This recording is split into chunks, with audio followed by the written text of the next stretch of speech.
We too have heard the reports about a ransom letter in the media. As a family, we are doing everything that we can. We are ready to talk. However, we live in a world where voices and images are easily manipulated. We need to know, without a doubt, that she is alive and that you have her. We want to hear from you, and we are ready to listen. Please reach out to us. This is unbelievable. I mean, like something out of a movie. Welcome, everybody. MJ, Fester, Michelle, MJ Morning Show on a rainy Thursday morning. Yeah, we'll get to the Savannah Guthrie thing in much greater depth. The message is a lot longer. I wanted to play just a little excerpt, asking for proof of life. I mean, this is like a movie. In fact, when that video posted last night, yeah, the minute I heard that, the minute I was made aware that Savannah had posted on Instagram and other social media that message with her sister and brother sitting next to her on a couch, the minute I saw that, a movie scene like immediately popped into my head from a very well-known Academy Award-winning movie. So I'll draw a comparison to that a little later on. But I mean, this is just incredible. It's as raw as it can get. Yeah. I mean, the emotion everywhere and the lack of real information. Right. That letter, was it a fake? Yesterday, at this time, we were talking about the brother-in-law, but then there's the wife right next to Savannah. He's obviously, he's either, he's not the guy. Well, I don't know. Hold on. Hang on a minute. Ashley Banfield apparently is doubling down on that. So if you were listening to the show yesterday, we had news, maybe middle show yesterday, about Ashley Banfield, the former NBC anchor, reporter. Yeah. And now I guess she's out on her own doing some podcast thing. And she, Michelle, claims to have like the highest level sources. I mean, she's really getting into the thick of this. And she claimed that cops were looking at Savannah's brother-in-law, some Italian dude married to Savannah's sister. Her sister Annie, who's sitting right next to her. Yeah. So what did you see on that last night, Michelle? Well, I'm looking at it right now. I think she doubled down on it last night. I think she said her source provided more I'm reading from her webpage. The source provided more details about the crime scene, telling her all about the Nest cameras. So Banfield claims to have an impeccable top source, right, from inside the investigation, somebody in law enforcement that's feeding her information. So Banfield claimed that there's some suspicion on Savannah's brother-in-law, Tommaso, and that the car was impounded and then searched for evidence. And then Banfield comes out again last night, and apparently, I guess the best word is doubling down on that. And then, of course, TMZ then also reported what Banfield was saying. So I don't know where this leaves the whole story, but again, bizarre is not even strong enough to describe this story. Like something out of a crazy movie plot. Insane. Yeah. What else, Michelle? You were working on numerous angles on this last night. No, it's as quick as I can read it. We just read that this morning. No. There were, Well, I mean, yesterday the Sheriff's Department of Pima County came out and pushed back against and said, listen, there's no person of interest yet. Right. We haven't, we're looking at a bunch of people, but there's no one person that they're focusing on. No. Where she already made Ashley Banfield already said, listen, they have one. Right. They've narrowed it to him. The car's been towed, and she's made a bunch of assertions. And that's the thing. You can't hide towing a car, right? Like, I mean, it's Where's the car? right. Where's the car? I'm sure there are people staked out at both properties. Is right? it in her driveway? And here's the other thing. After Ashley Banfield revealed that the car was towed and that she had sources telling her that they were looking at this son-in-law / brother-in-law, the law enforcement did go back to the original scene and then tape it off. Yeah, that's what I was talking about. Yes. Then they taped it off, and they had investigators go in there into the property. They also seem to be doing some type of a grid search outside Because they released the house back to the family. So after the initial investigation, they Right. released, but then unnecessarily because Savannah's staying at the sister's house. Right. So I'm not sure. I was going to question that right, but then early on. Then but- after releasing it to the family and maybe having people go back in, then the cops took they took the scene back over again. They had reporters all around. I Yeah. mean, that's the footage we saw. That's how we know the droplets of blood, what they look like yesterday, is because as Brian Inton, who is like an investigative kind of reporter who does these types of things. I think he did the Boston thing is how I became familiar with him. And he was the one who... Boston thing? The murder drunk trial of... of the police officer found dead in the snow with... Yes, Yeah. all right. I think he was an investigative reporter on that case. Right. So I was kind of familiar with him.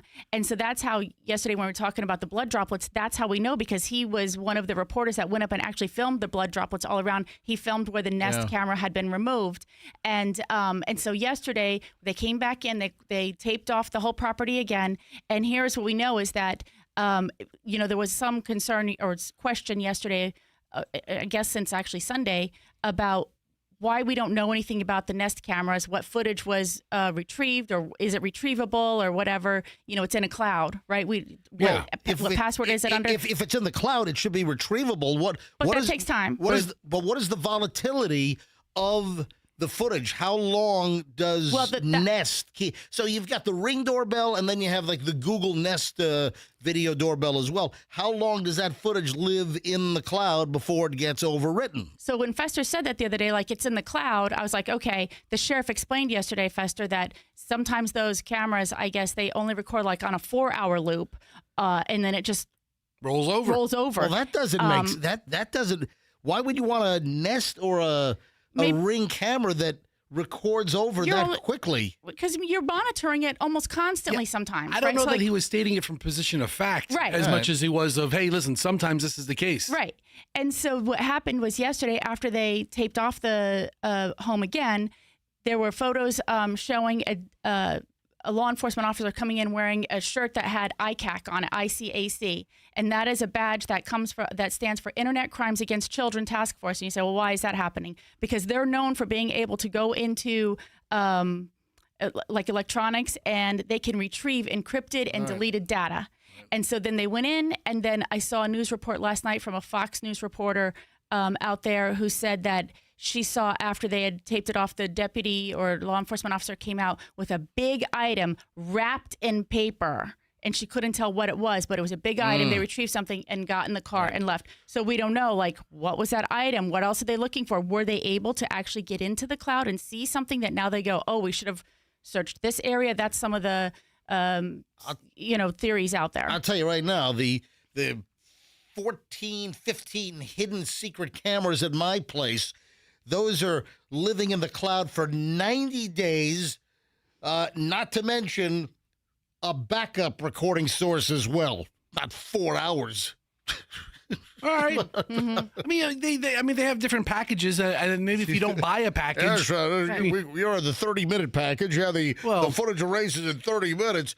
How was your ride in? Because I'll tell you what, people must have been all scared and confused. Yeah. Because the bridge was empty when we drove in. Man, there was like no traffic.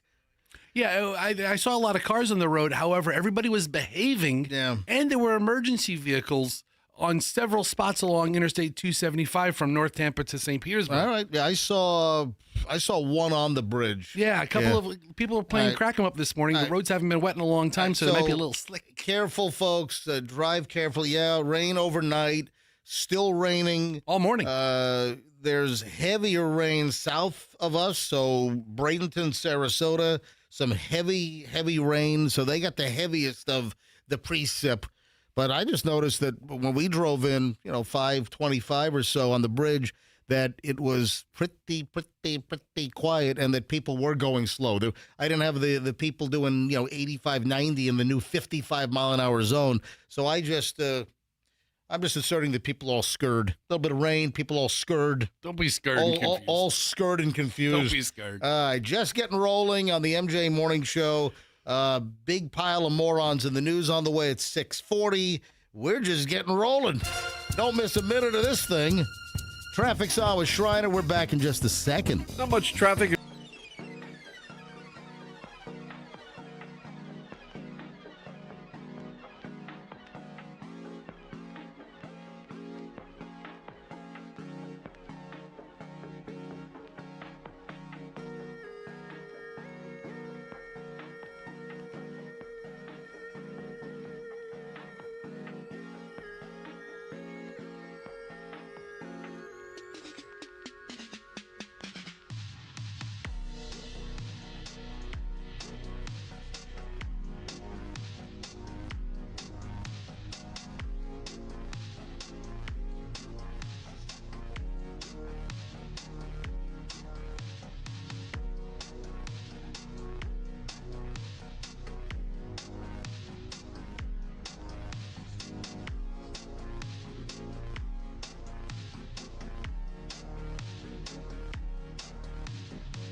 The whole conversation, but I am somewhat intrigued. Yeah, the little studio monitors up a little bit. I'm over here to the right side of my microphone. I'm continuing to lay out all my papers and notes for the show. I like to arrange, close to or showtime, or even in the first couple of segments, to really kind of get a feel, on a granular level, get a feel for where I want the show to go. And of course, there's a lot of, midstream changes in the show. Just, I kind of take the temp and see how things are rolling. So I'm over here just kind of, getting things set for the next, 4 hours almost. And I'm hearing you, Fester. What do you think you heard? Well, talking about compartmentalizing, you and Michelle are involved in this deep discussion. No, that was actually the tail end of our conversation. Hold on. Mm-hmm. Hold on. Something about compartmentalizing and you being taught how to compartmentalize and how you married the right woman.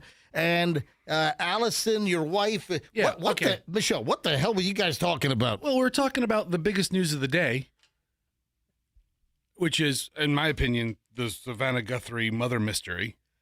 And thank you. We just opened the show with it. It's the first thing we started with. You didn't hear the whole conversation. Okay, all right. And she asked, "How does Allison feel about this?" And I was like, "Listen, it's not a factor. She doesn't know anything about it." Well, hold on. Your wife knows nothing about the Savannah Guthrie thing? No, doesn't it? News of the day doesn't come into our house to affect the daily operation of it. It comes into this job, and I was like, you know what? I was like, again, it's very compartmentalized. I mean, it doesn't matter. News of the day doesn't really affect my home. Hold on. Is your wife completely oblivious to stuff that happens in the world around us? Listen, like we were in a war, she might know about it. But other than that, the happenings of other people does not affect my four walls. All right. So you're saying that your wife just has no knowledge of anything happening in the news I don't know if she does locally, or nationally? I don't know if she does or doesn't. Does she have a news feed on her phone? No, she doesn't care. No. No, it doesn't matter. And don't think it's unique to her. So many people, sure, they feel sorry for. So I don't want to think it's like it's a cold thing, but No.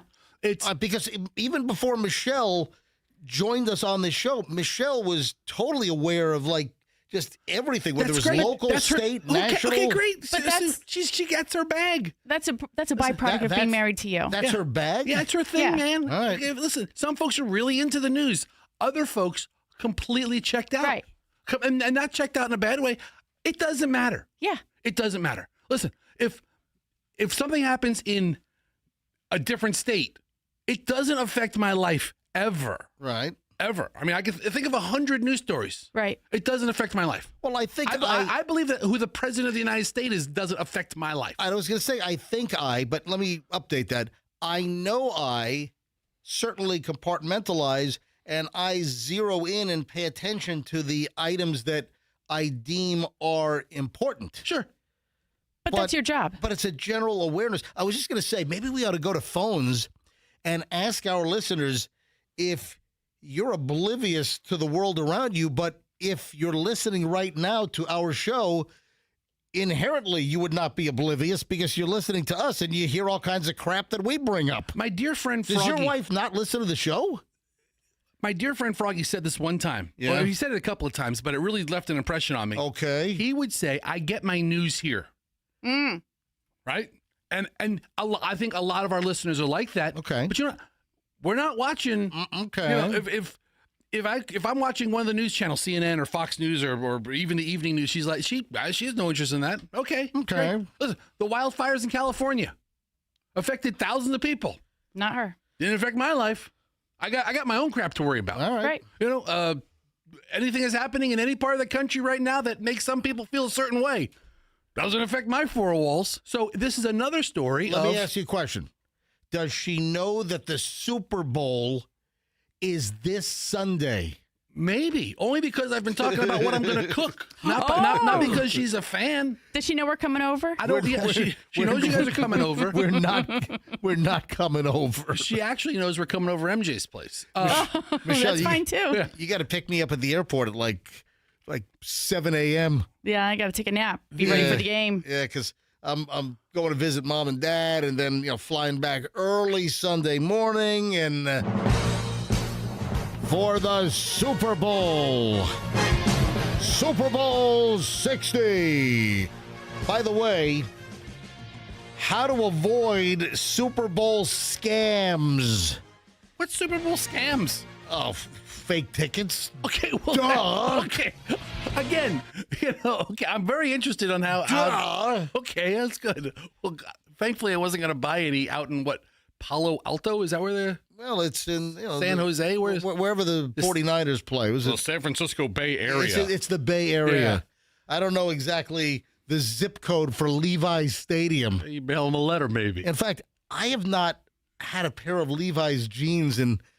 I don't know why. I like Levi's jeans. Michelle, why won't you let me get Levi's jeans? Because she likes Wranglers. Because No, I don't have Wranglers either. She likes the way your butt looks in I those don't. Lee jeans. I remember those. I remember when I was a kid, we had the Sears Tough Skins. Yeah. Yeah. Sears jeans from Sears Tough Skins. It had extra fabric on the knee. Yeah. All I know is that I ripped holes in knees on every pair of pants I always had. Whatever. Yeah. So They don't look good on you. Oh, you don't think Levi's look good on me? Nah. All right. Yeah, Michelle's very particular in the jeans that, like, she only lets me wear Jordache. It's in Santa. Do they even make jeans for men? I don't even know. Jordache jeans. Which is one of the best "Your Mama's So Big" jokes. So- Your mama's so big, you make the horse look real. okay. Gotcha. No. The stadium's in Santa Clara. I'm sorry. Thank you. All right. So the whole Super Bowl scam thing, people get scammed into thinking they're buying tickets. And these days, it's if you have a hard ticket, these things have holograms on them But a lot of the tickets these days are the digital tickets on your phone, and you can't have like a screenshot.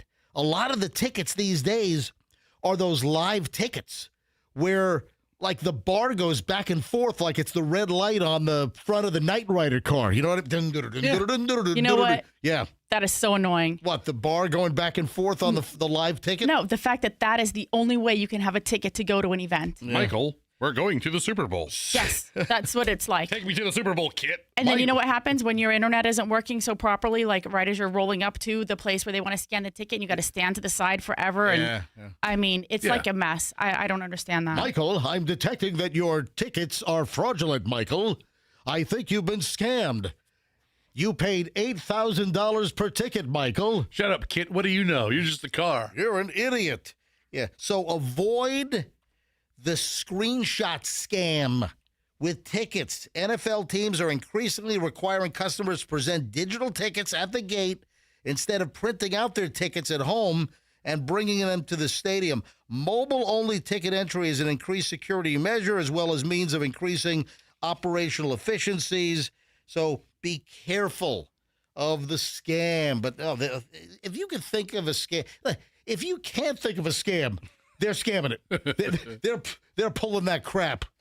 All right, so heads up if you think, oh, I got a great deal on tickets. Oh, they just sent me the digital tickets. Yeah, okay. Yeah, good luck with that, unless it's from a verified, bona fide, well-known reseller of tickets. You can get hosed. I'm telling you right now, I'm going to 100%. There are people that are flying out to San Francisco, think they're going to the Super Bowl. They think they've got tickets. They get to the gate, and the machine goes, nope, nope, nope. It's totally going to happen where people got hoodwinked, wambookied into fake tickets, spending thousands and thousands of dollars. I saw also that the Super Bowl ticket prices were dropping a bit. So the cheapest ticket, I'm on Ticketmaster right now. The cheapest ticket I can find is in section 422, which doesn't sound like a good section. No. For just under $5,000. $4,991.25. That's the cheapest ticket on Ticketmaster. Is that like an actual, like a first available ticket, or is that a verified resale? Do we know? They're all verified resale tickets. Gotcha. At this point. I mean, this Super Bowl's long sold out. All right. Anyway, so all right, this Sunday, man. Kickoff. Have they say kickoff has been getting later and later every year? It used to be kickoff was like 6:30, then it became 6:33, 6:34. I want to say Super Bowl last year, the kickoff was like 6:42. So it keeps pushing back later and later and later. Phil, our buddy Phil is on the phone from Arcadia. Yeah, I'm just going to call it Arcadia Fire. You know the band Arcadia Fire? Yeah. Yeah. I think it's Arcade Fire, but I like Arcadia Fire. Phil, in the middle of nowhere. Go ahead, Phil. Yeah, I thought you were going to take calls on whether or not where people get their news, because the guys at work make fun of me all the time because I say I get almost all my news from you. Yeah, MJ, Phil's not alone. Whoa. Why do they make fun of you? We're a valid source for a whole plethora from serious to ridiculous. Well, it's not the fact of your source, but is the fact that sometimes I'll come up with something 2 or 3 days later because, like, they found out through a normal news source and you didn't talk about it. And they're like, oh, what? You didn't hear about this? So, listen, hold on. Are you saying I'm a day late and $1 short? No, MJ, what he's saying is we're a live show. Many things we cover as they happen or the day it breaks. I was going to say, on average, we're very early or first on a lot of things. But there's also things that you say, hey, I had this in the pile for a couple of days. Let me tell you about this, the Olympic athlete who got pulled over for a super speeder. Well, that came out maybe on Saturday. We talk about it on Tuesday. Phil, I know you're an MJ Morning Show super fan, but I'm trying to figure out whether this is a complimentary call or whether you're ripping me one. No, I'm not ripping you. I'm more ripping me because I don't have a normal TV. I just use streaming, and I don't look at like any news sources. Yeah. Mm. If I didn't have YouTube TV, Right. I'd have no news on my TV. I have no access to news. All right. Netflix doesn't cover news. I don't watch YouTube for news, although I could, I guess. Paramount Plus doesn't have news. Peacock doesn't have, I don't go to that for news. I think you can get like NBC Nightly News on Peacock. Yeah, I mean, you can find it if you hunt it down, but it's not up in your face. HBO Max doesn't have news except for Bill Maher. That's not news.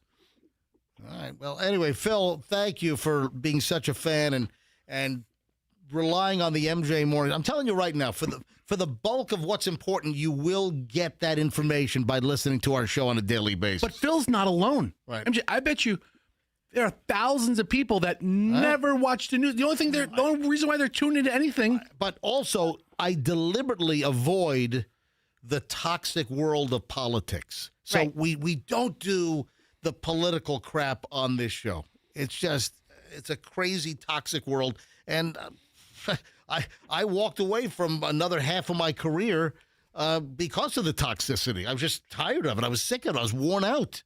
But I do think we were one of the first yesterday to reveal Ashley Banfield's assertion and news story, because I saw that it was 4 minutes later that it was posted on TMZ that remember because I broke in and I was like, there's breaking news on it. Yeah, Phil, you need to go to work and say, hey, I knew about Ashley Banfield before you guys. Yeah, Michelle broke in with the breaking news. Yeah, right here on the MJ Morning Show. You know what Phil's message is? What's that? Do better. Yeah. Do better. Okay. There's always opportunities to do better. Yeah. Michelle yesterday had the breaking news, breaking news, breaking news. All right, Phil, have a great day. Go grade some comic books. Okay, you too. All right, thanks, Phil. Yeah, Phil's job, he's a professional comic book grader for some of these comic books that are worth a fortune. All right, I got a great pile of early morons in the news when we get back. So I wouldn't move because, and I've got some new morons in the news window dressing. Yeah, I'm excited. We do? The premiere of brand new morons in the news window dressing. All right, I'm all for that. I mean, we haven't had an update on I guess you're talking about like the sound effects or the intros? Yeah. Okay. Hey, folks, heads up. Who did it? I'm now promoting the new sound effects coming up. Yeah, Phil, brand new sound effects. Tell your friends that. So, hang on. You're going to be first to hear it, Phil. Yeah. In minutes, the morons. See if you can listen for something new and different next on the MJ Morning Show. My friends at Banco Doors have one heck of a deal going right now. How about free windows? Not the windows for your computer if you're using a PC. Free windows on your garage door. This is tremendous. So if you want to change the look of your house, if you want to up the curb appeal, increase the value, and I'm not just pulling this out of my butt.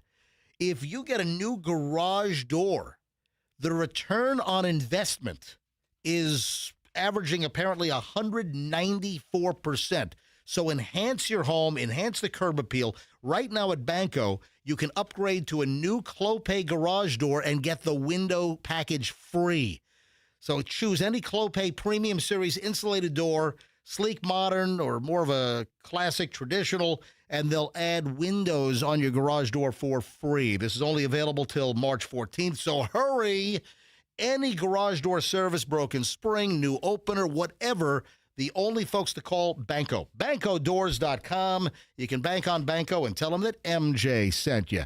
Another Windows situation on your home, which might need immediate attention, is the actual windows and doors on your home. And this is where WeatherTight Mike comes in.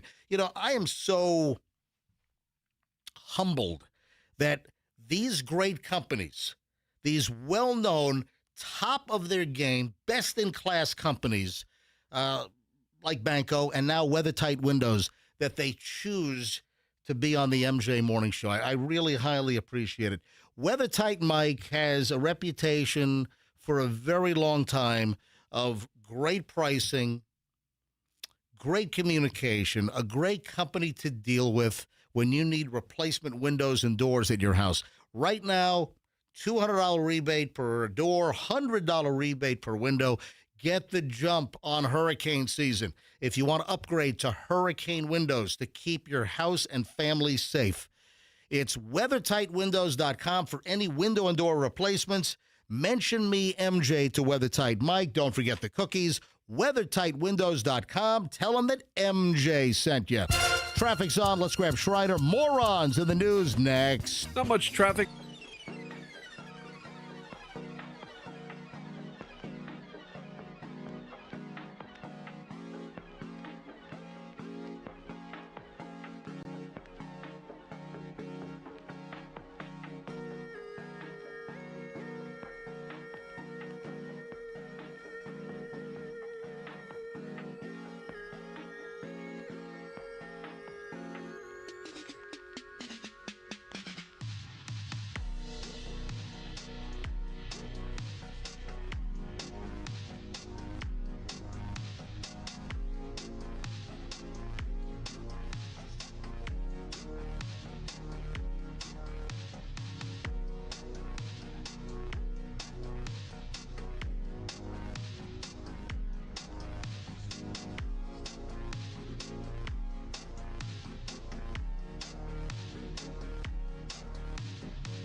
In when the new window dressing for the morons in the news is 3/4 of the way over. What's the matter with you? I heard it. I heard it in Holly. No, you didn't. Numbskulls, morons, clods, doofuses, ass faces, butt fungus. No, butt fungus No? and ass face. Oh, okay. No, it was ass clowns. I knew there was ass in there somewhere. Dude, why weren't you here waiting with bated breath to hear the brand new morons in the news intro?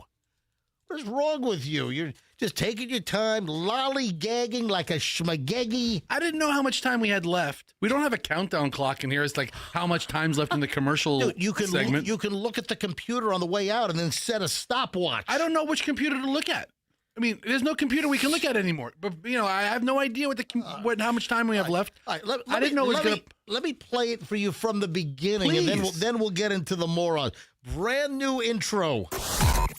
Now it's time for the idiots, dolts, imbeciles, ignoramuses, nitwits, pinheads, twits, boneheads, dingbats, dorks, doofuses, numbskulls, clods, jackwagons, and ass clowns. It's Morons in the News on the MJ Morning Show on 104.7 FM.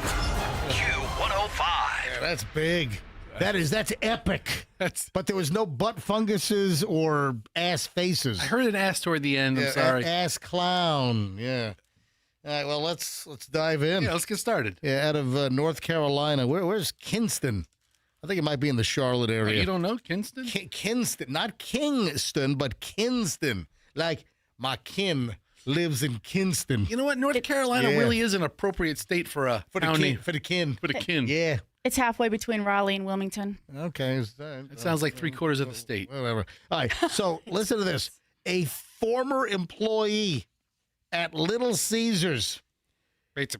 Exactly. Yeah. Was accused of breaking into the restaurant, making pizza, selling the pizza, and then pocketing the cash. That's a scheme. Did they sell it to like customers walking in the door? Or did they like take him and put him in his car and just like, do like Delivery? his own DoorDash? Here are the deets. 41-year-old Jonathan Hackett.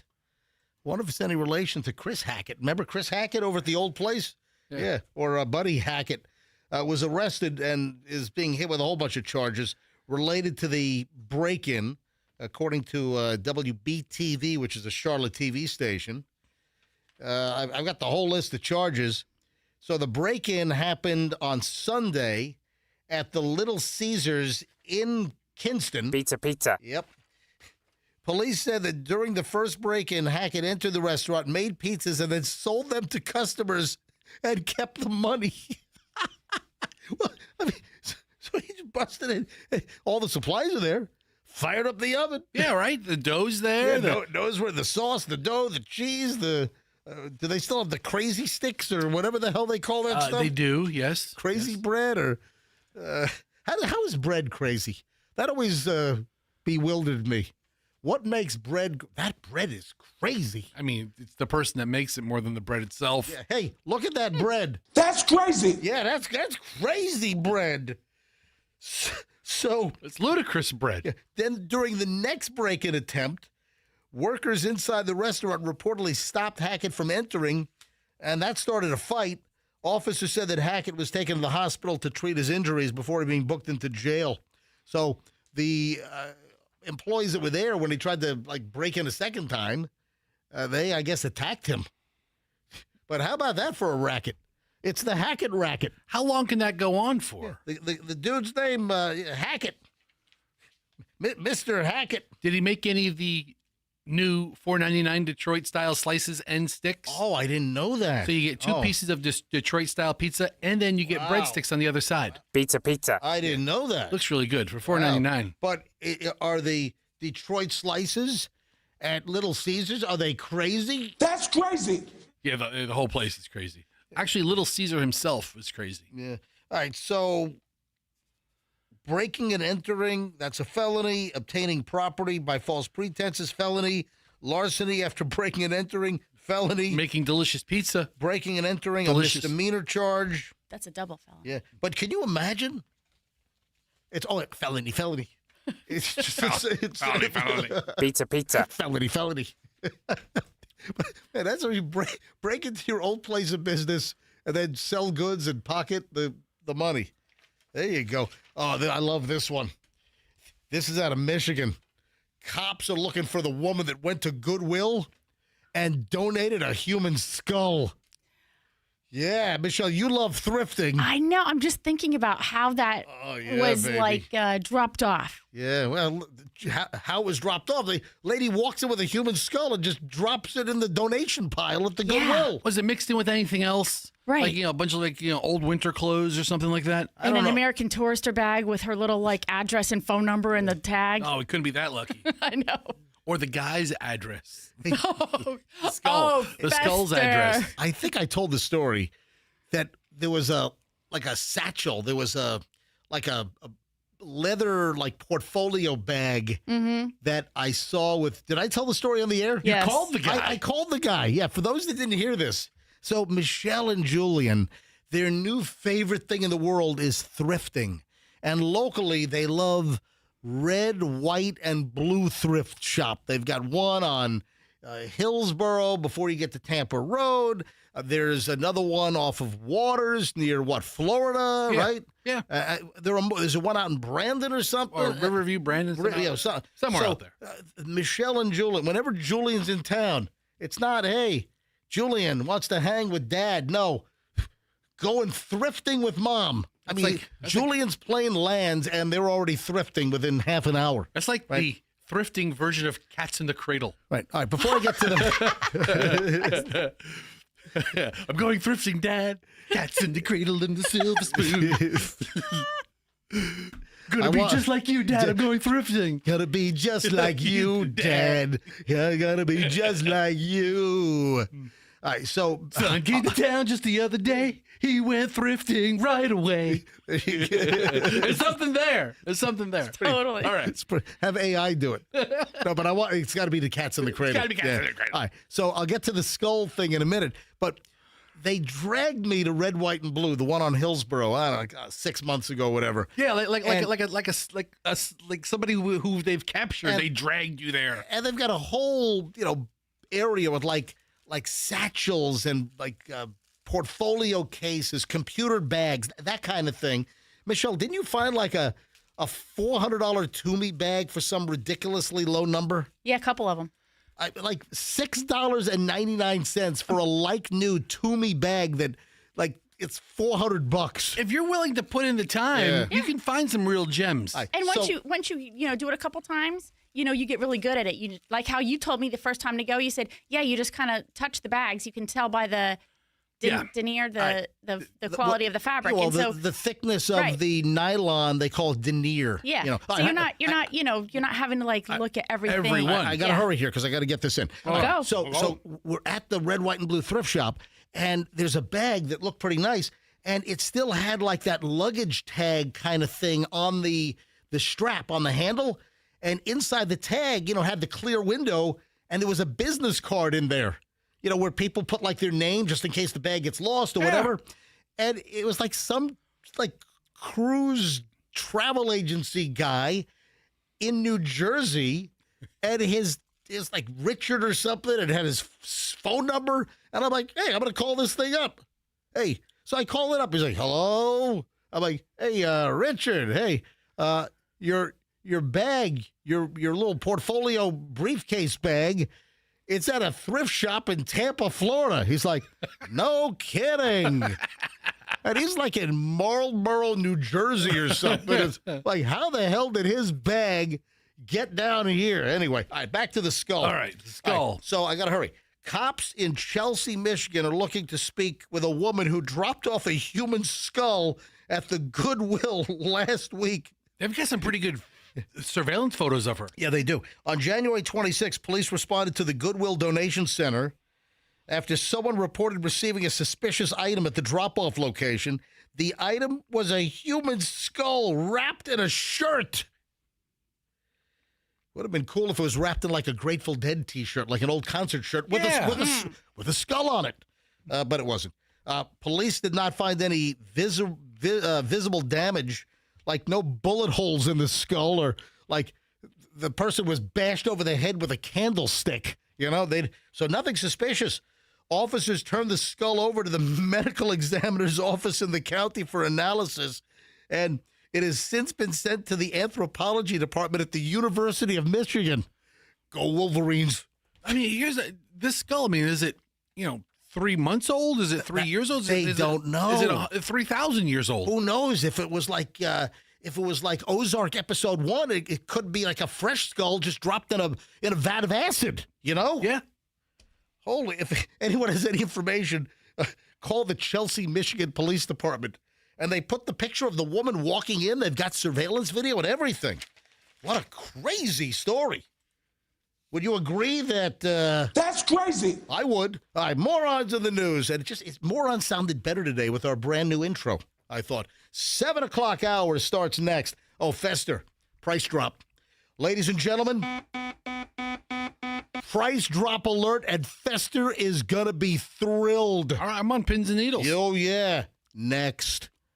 MJ Morning Show on Q105, 104.7 FM. Looking for Genesis. Well, I got good news for you. You've got a new Genesis store. You got a new Genesis car dealership thanks to the Murphy Auto Group. Now, these guys are great. Murphy Auto Group, they own Miracle Toyota out in Haines City in Polk County, and they have opened up Genesis of Tampa. So you have a new option. Tampa, Hillsborough County. For a time, you couldn't buy or lease or get a Genesis serviced in Hillsborough County, a major populated county in the country. But now that's all changed because Genesis of Tampa is now open. So you get to shop for your best deal on a Genesis car or SUV, get service you want to buy, you want to lease. And let me tell you, I know Mike Murphy from Murphy Auto. That owns Genesis of Tampa. Lives in my neighborhood. I see him all the time. It's just a great family operation. You're going to love GenesisOfTampa.com, $275 and Bears, and tell them, please, that MJ sent you. When your carpets are all mucked up, I'm talking filth and muck. If your carpets are nasty, come on, get them cleaned. And now there's no reason to not run to your phone, grab your cell, go to the internets, go to ZeroResTampaBay.com. Why? Because everything, all standard services, 20% off right now. So whatever you want done, you want your carpets cleaned, you want a sofa cleaned. Oh, I heard from Unitard, Fester. Unitard hit me up like a week ago. Yeah. Hey, got to call Zero Res. I guess his couch is all nasty. Oh, his couch is probably filthy. I don't know what's going on with Unitard's couch, but he needs Zero Res. So he's already called them and booked them. If you need anything cleaned in your house, folks, we're talking about the carpets, the upholstery, couch, whatever. It's Zero Res. And right now, 20% off. But you got to tell them MJ sent you. ZeroResTampaBay.com. The best carpet cleaning around because they don't leave the residue. ZeroResTampaBay.com. Tell them that MJ sent you. When you want a hassle-free, trouble-free, easy-peasy, double cheesy, that's right, extra mozzarella this month with twocollegebrothers.com. Look, all kidding aside, there are some bad moving companies out there, and the last thing that I want to see you, a valued MJ Morning Show listener, last thing I want to see happen to you is you to get stuck with a really bad moving company, or by extension, your friends, your relatives, your kids, your neighbors. If you're making a move or if you know anyone making a move, you owe it to them to tell them about twocollegebrothers.com. Remember, it's got to be Two College Brothers. Don't be confused by some similar names out there. You got the others, then you have twocollegebrothers.com. You tell them MJ sent you, they'll give you a whole bunch of free moving boxes. Careful movers, great quote. Why do you think they have over 1,100 five-star reviews? twocollegebrothers.com, the smartest move you'll ever make. Traffic's on, 7 o'clock hour, next. Not much traffic.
MJ Morning Show. So, yeah, George and Wheezy moving on up, but I bet you their phones worked all the time.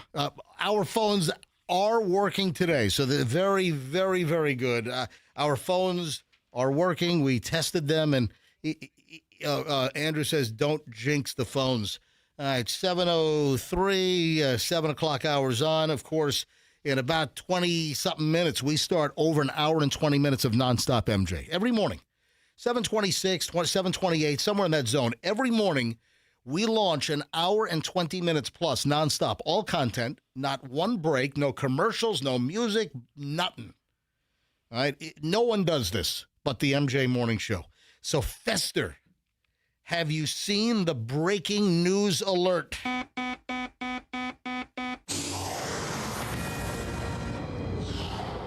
Lay's potato chips, Oh, wow. Really? Doritos, Cheetos are about to get cheaper. You know, those bags, have you seen how much a freaking bag of potato chips costs? So, Like the big family size? yeah, Or the Fester size? I don't buy potato chips unless they're on like some kind of crazy super sale. If they're not like buy one get one free, I don't buy them from Publix because then Yeah. they break down to be like $2.50 a bag. But Right. $6 for a bag of potato chips. Isn't that It crazy? just seems like a lot of money. It is. It does. And you pick it up, it's so light, because they're potato chips. But the price for these snacks has gone through the roof. I mean, you pick up a bag of chips, like one of the larger bags, isn't it like knocking on like $7 these days? Yeah, some of the nicer bags, yeah. Whoa. With the name brand bags. All right, so some of your favorite chips should be getting cheaper. Price cuts from PepsiCo. And, of course, PepsiCo, they own, the Frito-Lay, that makes a lot of these snack chips. So they're going to cut the price. They're trying to get customers back after customers clearly have fled because of the high prices of these snack chips. I don't know if it's going to kick in before the Super Bowl. I don't think so. But what PepsiCo, the owner of Frito-Lay, Doritos and Lay's potato chips and, Cheetos and all these, other. Yeah. Do they make Funyuns? I think Funyuns is And they're fun, but they're so expensive. Yeah. So Pepsi has learned that the price increases that have gone into effect in recent years has caused sales to slide. So Pepsi jacked up prices over the last couple of years, but the increase has cut their net revenue. Do you walk down the potato chip aisle? Are you a potato chip aisle walker downer? No. Okay. Well, Michelle's shaking her head. Michelle, you can go audible on this. Give me an audible. Well, I wasn't going to talk over Fester. I'm not rude. Yeah, he doesn't really like gravitate to eating potato chips. If we go somewhere and it's like sandwich and chips, then he'll eat them. Right. But I like those salsa chips. Like the tortillas? Aren't they called? No. What is that brand I like? The Socheetle? No. The Which one? chips you get me from Walmart. Oh, you like the Garden chips or something. What are they called? No, that's the garden. God, what are they? Like veggie chips? No. It's what the hell are those things called? I don't know. Shoot, they're like ridged up. They're all Yes, Sun chips? sun chips. Thank you. Thank you. Yes. I had them once on an airplane, and I was like, "Oh, these are quite tasty." Yeah, they And are I tasty. I think they might be a little healthier. Oh, so hold on a minute. I do go down the aisle. But you don't go down the aisle like looking. I think Fester's asking, like, do you go down the aisle like perusing it, thinking like, oh, I'm going to get these Cape Cod black cracked pepper chips like a browser. Yeah, you don't do that. You go down like a potato chip sightseer. right. You're in and out. The chip aisle is a sticker shock aisle. It is. I mean, when you walk, I mean, It's chipper shock. Chipper shock. you ever go down the supermarket aisle and you look at the prices of it and you're like, damn. I mean, a box of cereal is knocking on $10 now at Publix. You know what? And I'm like, damn, that's a lot of money for Lucky Charms. It is. Oh my gosh. I've gone down the aisle and I said, damn, Wish I was your lover. Okay, no. So that doesn't work. All right, it's really awkward. All right. But Don't you say, damn, I wish the cereal was cheaper? Okay.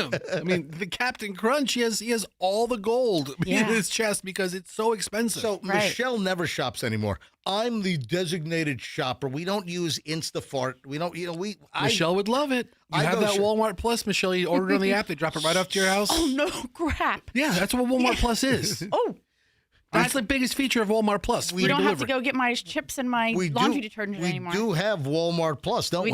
We do. Yeah, because I get the 10 cents a gallon gas savings. Mm-hmm. I do. I know you. At the Walmart, absolutely. So Michelle sends me, get me the chips, and I forgot the name, but I just know what the bag looks like. And Right. you like the garden salsa one with a little bit of spice. Yeah, the red bag. It's it's the red bag of Sun Chips. Well, there's the green bag, which is French onion. Okay. The original, I think, is it a blue bag? That's a blue bag. Okay. Then there's the garden salsa, and then there's the harvest cheddar. So you know off the top of your head, all 4 varieties of Sun Chips. I do. I'm a fan. I don't know who makes these. I don't know if it's Frito-Lay, but It's a good chip. I just can't believe the potato chips are so expensive, or anything in that lane is so expensive. Sun Chips are a popular brand, multi-grain cereal that are produced by Frito-Lay. Oh, it is a division Frito-Lay. of PepsiCo. But wait a sec. I don't think it's getting a price cut because only uppity people like them, and they're going to jam them for more money. So are you calling my wife uppity? Mild is uppity. My wife. I am not uppity, You're Fester. calling You my know wi- that. You get my wife's name out of your mouth. Listen, let me see her eat an egg from a chicken I'll that sits in a smack cage you. all day. Oh, no, I'm not going to. Yeah, let me see her eat an egg from a chicken that sits in a cage all day, and I'll stop calling her up. All right. So Pepsi, If I don't think about it. PepsiCo, the owner of Frito-Lay, this year will be cutting the price of Lay's potato chips, Doritos, Cheetos, and Tostitos. No freaking Sun Chips, Michelle. Maybe they just forgot to mention them. Yeah, maybe. I mean, are they all made? They're probably made in the big old super warehouse facility somewhere. I'm sure. Oh, yeah, I'm sure they're made like all over the country. They've got plants making this crap. All right, there's audio you got to hear. Andrew, are you sure that you censored this audio? So, Andrew says he did not censor these horrifically banned curse words that we cannot play on radio. Andrew says that he's taken the clip directly from Fox 5 in D.C. What happened? Michelle, you found this. So Fox 5, which is a big TV station, it's for D.C., it's Fox 5. Here in the Tampa Bay area, it's Fox 13. In New York City, they also have Fox 5. The anchors go to a reporter on the side of an interstate to report on the plowing or whatever. Mm-hmm. That's a terrible assignment.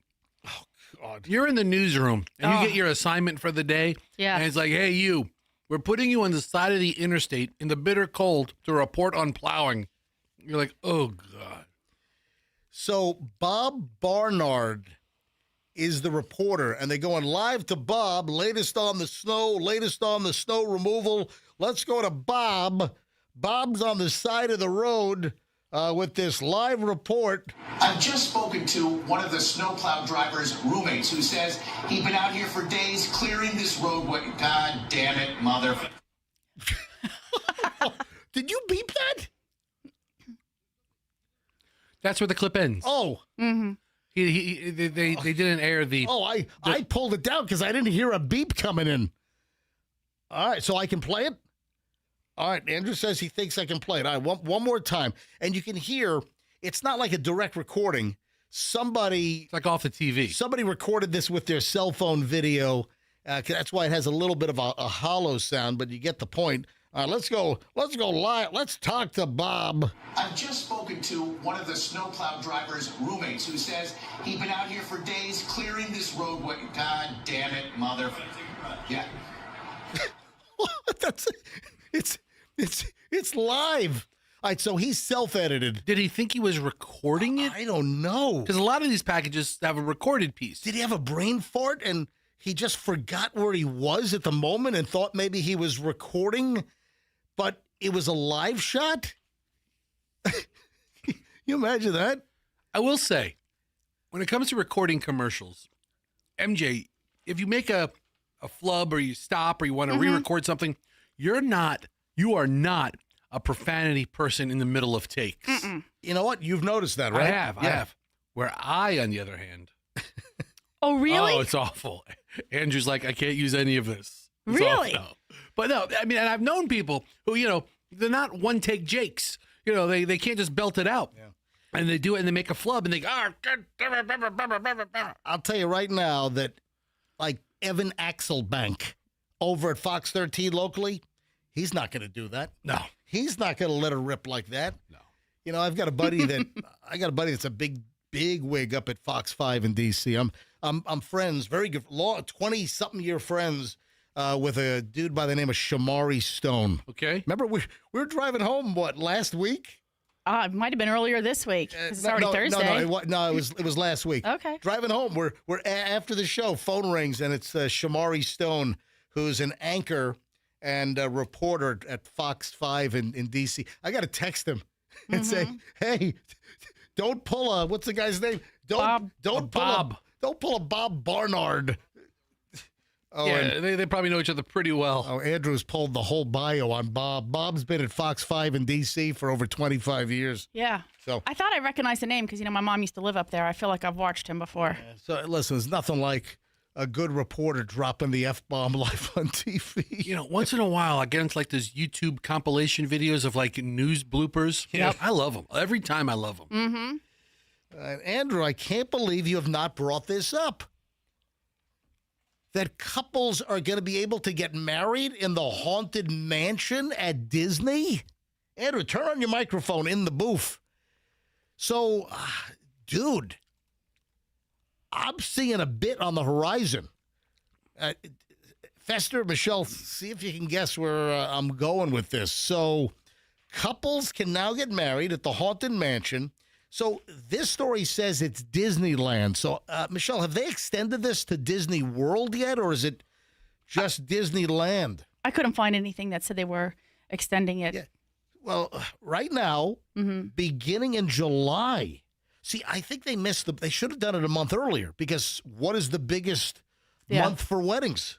June. June's always been the historical. Yeah, historically, month. June is the biggest month for weddings.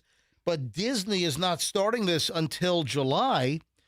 And if you would like to get married at the Haunted Mansion at Disney, apparently, if you're interested, they're going to take applications. So you can get married or renew your vows in the Haunted Mansion at Disney. Yes, Andrew. Yes, there are two things at play here. One, it's another way for Disney to grab a lot of money. Right. And two, I don't know Disneyland really at all. I don't think they have a wedding pavilion there like they have here at Walt Disney World. But wait a minute. A wedding pavilion is just like a standard right, I understand pavilion, that, whereas this is a chance to get married at a famous attraction. Right. I'm just saying there's no other option. Need that here. Right. I got 18 people talking at once. There's no other option at the Disney facility in Anaheim. Well, so that's what he's saying. There's no pavilion. Yeah, but the difference is a wedding pavilion like they have in Orlando or Lake Buena Vista. No, they probably have something like this in Disney World. They have like probably a wedding-ish venue or somewhere where you can do this in Disney World. Yeah, probably a dozen places. And they don't have that in Disneyland. All right, according to the Disney Parks blog, the venue is available for early morning ceremonies before Disneyland opens. Oh, so you got to get married at 8 a.m.? That sucks. That's terrible. But you're in the park and you're like first in line for whatever your favorite ride is. All right, honey, let's go to Space Mountain. Do they have Space Mountain in California? Yeah. They have that. So Disneyland opens at 9, so I guess you got to get married at 8. Right. So in the Disney World here, what Andrew was trying to tell you is there's a dedicated wedding pavilion, and then you can get married there through the Disney's Fairy Tale Wedding. Yeah, they have program. the whole thing kind of. I'm looking at the courtyard of the Haunted Mansion. It's a beautiful setting. It's not spooky or anything. Oh, it's not? No, you get married among the tombstones while you're waiting in line, or you know what? You get married. Oh, you get married in the cart where the ghost is projected in the cart. It's in the doom buggy is what Andrew says. When you sit in the riding cart, and at the end the ghost is projected, and it looks like it's sitting next to you inside. So you got the groom on one side, you got the bride, and you got the ghost right in the middle. Look at this. Here's all the chairs set up. You get married between the pillars of the mansion. Oh man, what if the groom like croaked right there that night? No, while they're consummating.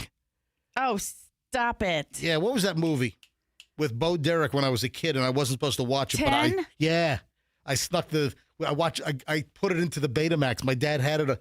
My dad had the tape. Yeah. Oh, it also happened in Private Benjamin, that movie as well. Yeah. Yeah. So I can hear it right now. I can hear it right now. People getting married at the Haunted Mansion. Yeah. Welcome, foolish mortals, to the Haunted Mansion. I am your host, your ghost host.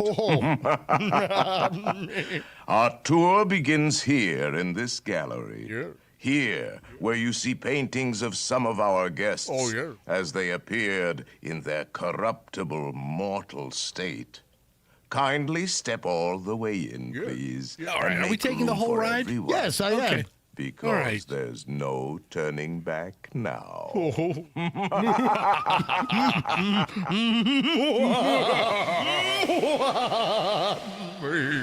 right, so you know where I'm going with this.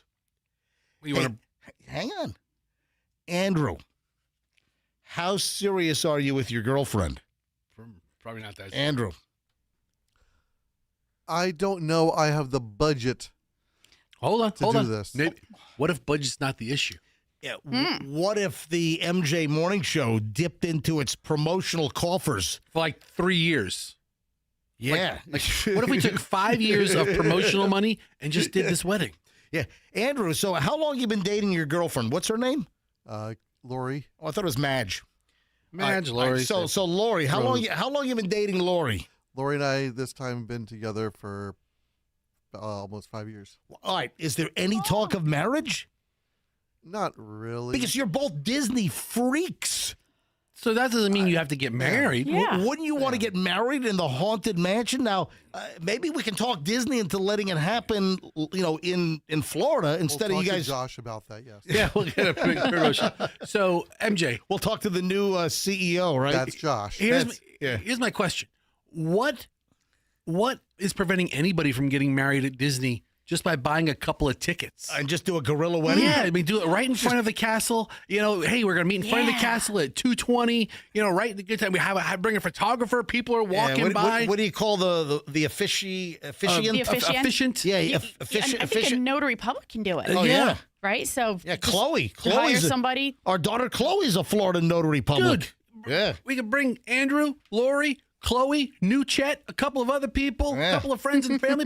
We could probably get the whole thing done for a couple of grand. Just buy a couple tickets. 7:20. Let me know if you want to get married. We'll see if Disney will let you get married here at the Haunted Mansion. Disney needs a divorce court. That's what Disney needs. Instead of having to go all the way to L.A. for the Haunted Mansion. Yeah. Disney divorce court? That'd be awesome.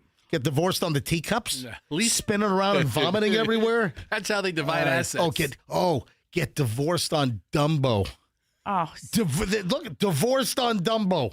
All right, 7:21 at the MJ Morning Show. When we get back, over an hour and 20 minutes of nonstop MJ. If you have not heard the Savannah Guthrie audio, if you have not heard or seen the video plea that was released on social media last night, man, it's chilling. Oh, I've got a listener that's flipped out on me regarding our Savannah Guthrie mother kidnapping discussion yesterday. I've got a listener that's gone all haywire on me. I mean, like completely whacked out. I got to share an email with you. I don't get it. I don't understand it. That's just a small slice of what's coming up. So don't move. We're back in minutes. Over an hour and 20 minutes nonstop MJ is next. International Diamond Center, IDC, guys, they are ready to go for Valentine's Day. I'm going to tell you right now, IDC is your Valentine's headquarters. Surprise her with the most personal, most romantic, most meaningful gift ever. How about beautiful jewelry from International Diamond Center? And when you do, the folks over at IDC are going to make sure that all the bases are covered with roses, chocolates, a gift card for a romantic dinner. The ultimate Valentine's bundle is at IDC. They put together a special selection of ready-to-wear gifts, from classic diamond pendants, diamond earrings, stunning new creations from top bridal designers. We're talking top-notch Italian gold jewelry, rare gemstone jewelry.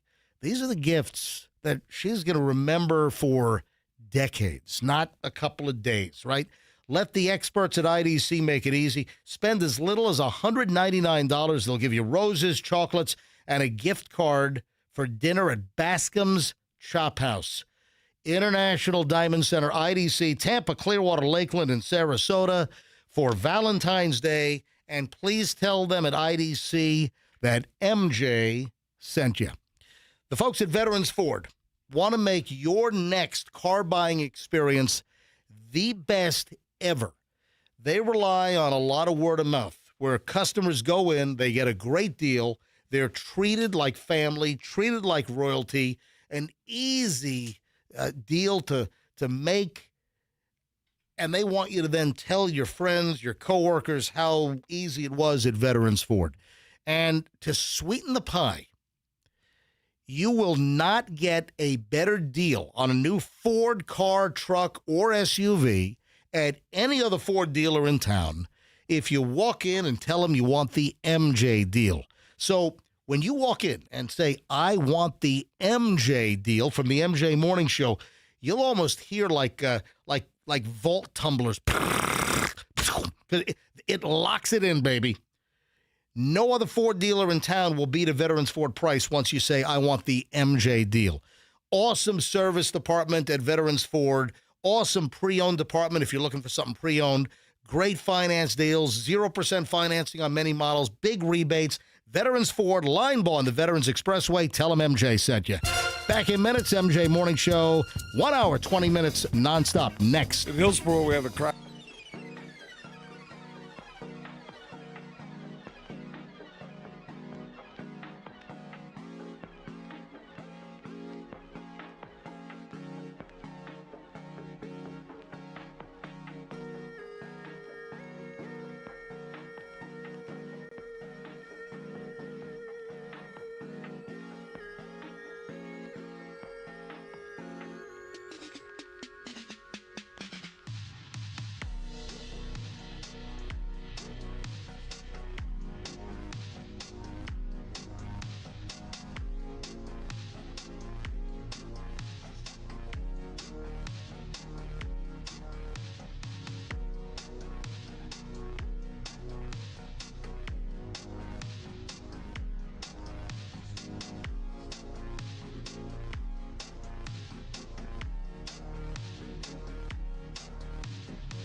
A Fester Michelle programming note. I think we're going to try to call Julian. Oh, thank God. Yeah. What's he doing? Well, Julian's on assignment, and Julian said we can call him, I think, before 8:15. Is he with the guy? He's with the guy. The guy contacted me this Yeah. morning. I meant to tell Michelle. Yeah. And Julian's with the guy. Julian flew out of New York to Atlanta. So Julian is on assignment, working on a crew, working on a project. And you want to hear something intriguing? You want to hear something that's going to make you want to stick around? what? Why is Julian with Jeffrey Dahmer's personal property? Why is my kid with personal effects of Jeffrey freaking Dahmer? I mean, they're about the same size, right? Dahmer wasn't a large man, right? Yeah. He's a thin guy. They probably wear the same size shirt. That's coming up on the MJ Morning Show, so stand by. I have the Savannah Guthrie story. But I've got a pissed off listener. Oh, I've got an email, which is right here. I'm holding it up to MJ. I've got a listener that is just torqued off. Are we going to get into this whole thing now? No. Okay. A few minutes. All right. So heads up. I just want to do a couple of things first. But the latest twist in the Savannah Guthrie missing mother story, which is horrific. I can't even imagine. I mean, this is like a movie plot. I mean, who would have thought Savannah Guthrie's mother ripped out of her bed in the middle of the night and kidnapped? I mean, and the cops say they have no leads. I mean, they're begging for help, begging for public's assistance and clues and tips. I mean, insanity. All right, we'll get to the Savannah Guthrie thing in just a couple of minutes. Have you seen, there's a place here in Florida that's selling iguana pizza now with all of the iguanas that have fallen out of the trees? They're claiming that they're making iguana pizza down in South Florida. So I follow a guy on Instagram, and he's a younger guy. Yeah. And his whole thing is eating what he catches. But he's not like a country boy. Right. And he talks about iguanas. And he makes iguana tacos. And he finds the iguanas, and if you find one, and you can keep it and eat it because it's an invasive species. Apparently, they're delicious. Tastes like chicken. That's what he said. Really? He makes iguana tacos out of them. And then is he here in Florida? Yeah, he's in South Florida. Okay, all right. And then he was like all excited for the cold freeze because he was able to stock his freezer with iguana meat. I'm thinking, ooh. Yeah, the latest stats on the freezing weather that we've had here in Florida, the latest stats are around the state, the Florida Wildlife Commission. Listen, they had an iguana turn-in roundup site on Drainfield Boulevard out in Lakeland.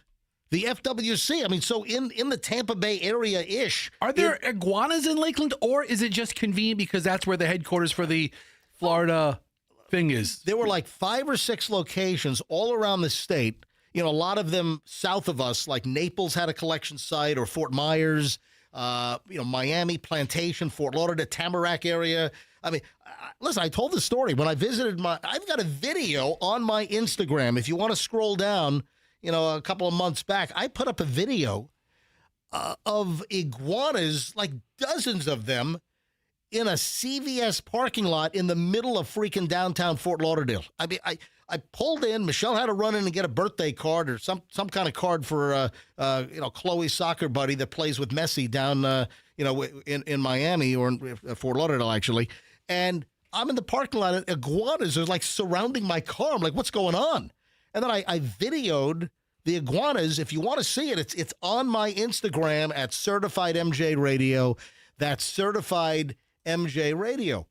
And with the cold weather, it's like around 40 degrees or so. The iguanas kind of freeze and seize. Yeah, they lights out. And they go into like this hibernation or this stunned cold weather. And the stunned iguanas falling out of trees. Apparently a pizza shop in North Palm Beach. There's a coal-fired pizza shop in Palm Beach County called Buck's Coal-Fired Pizza. And I guess he's making the Florida Man pizza, and it's from iguana meat. Now, Does that do anything for you? Listen, I don't know if it's really iguana meat from stunned iguanas from the cold snap, or if he's just sourcing iguana meat through a purveyor of odd meats. I mean, those guys are out there. Yeah. Those unique meat there are. butchers. There are multiple vendors where you can get weird stuff. You know, I think like lion and, all kinds of crazy stuff. So the Florida Man pizza, iguana meat, which I don't think an iguana fell out of his tree in his backyard and he's putting it on the pizza as a pizza topping. I'm guessing he's sourcing this somewhere else. Yeah, this is the guy I watch on Instagram here. And you can see he found this iguana out of the tree. It fell, and he's going to make delicious tacos. First of all, that's AI. That's not AI. I think that is that. It's a guy named Gray_Davis. His whole thing is eating things that he finds. Okay, maybe that one. But with this whole cold snap, have you seen all the stupid AI videos that are popping up? Like a guy walking down the street with like 400 iguanas in his arms, which is no way he could possibly carry that many iguanas. Yeah. So there's all kinds of phony AI iguana frozen videos that are popping up. My daughter showed me a video last night, and she wanted to go into business because the video said that the state of Florida was paying $5 per iguana. What? No. Right. No, That's not true. That's not true. That is not the truth. No. That's an internet. That's a lie. Yeah, it's a lie. Okay. If you find a stunned iguana during the cold snaps, you bring it to the Florida Wildlife FWC collection place. Apparently, and they're not giving you $5. No, they're not giving you any money. Apparently, they rolled back requirements for collecting iguanas during the cold snap. Okay. Because I think you need a license to handle these animals. Really? And they rolled back the requirements on February 1st and 2nd. But now the cold snap is kind of over. They don't want you touching them. Yeah, but there was she's like, Dad, let's get your truck and go down to Miami and make a fortune. I go, doing what? She's picking up iguanas. And I'm like, no, it's too warm now. She's enterprising like you, Yeah, Fester. she wants to, she's trying to come up with something. $5 each. I was like, it's not true. Old Ronnie D's not cutting you a check for $5 each. Michelle, got a question for you. What's that? It's not about iguanas. Okay, thank goodness. Do you plan on... Do you plan on putting on the siren? Michelle, do you know what the siren is? Like lights and sirens? Should I have purchased one for our bedroom or something? Yeah. You want a light bar on our headboard? No, not really. MJ probably does. It's like a ride-along light bar. No. Hey, I am an honorary deputy with the Hillsborough County Sheriff's Office. Okay. Yes. And you remind her during foreplay. Yeah, we're not going that far. I'm an honorary sheriff. Michelle. Cuff and stuff. He brings his badge into the bedroom. Let me show you my badge. Covers Michelle, everything. What? let me know if you plan to put on the siren. By the way, siren is spelled S-Y-R-N. Do you know what the siren is with that spelling? Isn't that Sydney Sweeney's line? We talked about this last week. Yes, it is. No, I'm not putting her stuff But on. I'm taking it to the next level. No. Because all of these Sydney Sweeney pictures, all of the internet is flooded with her and all of these poses and scenarios.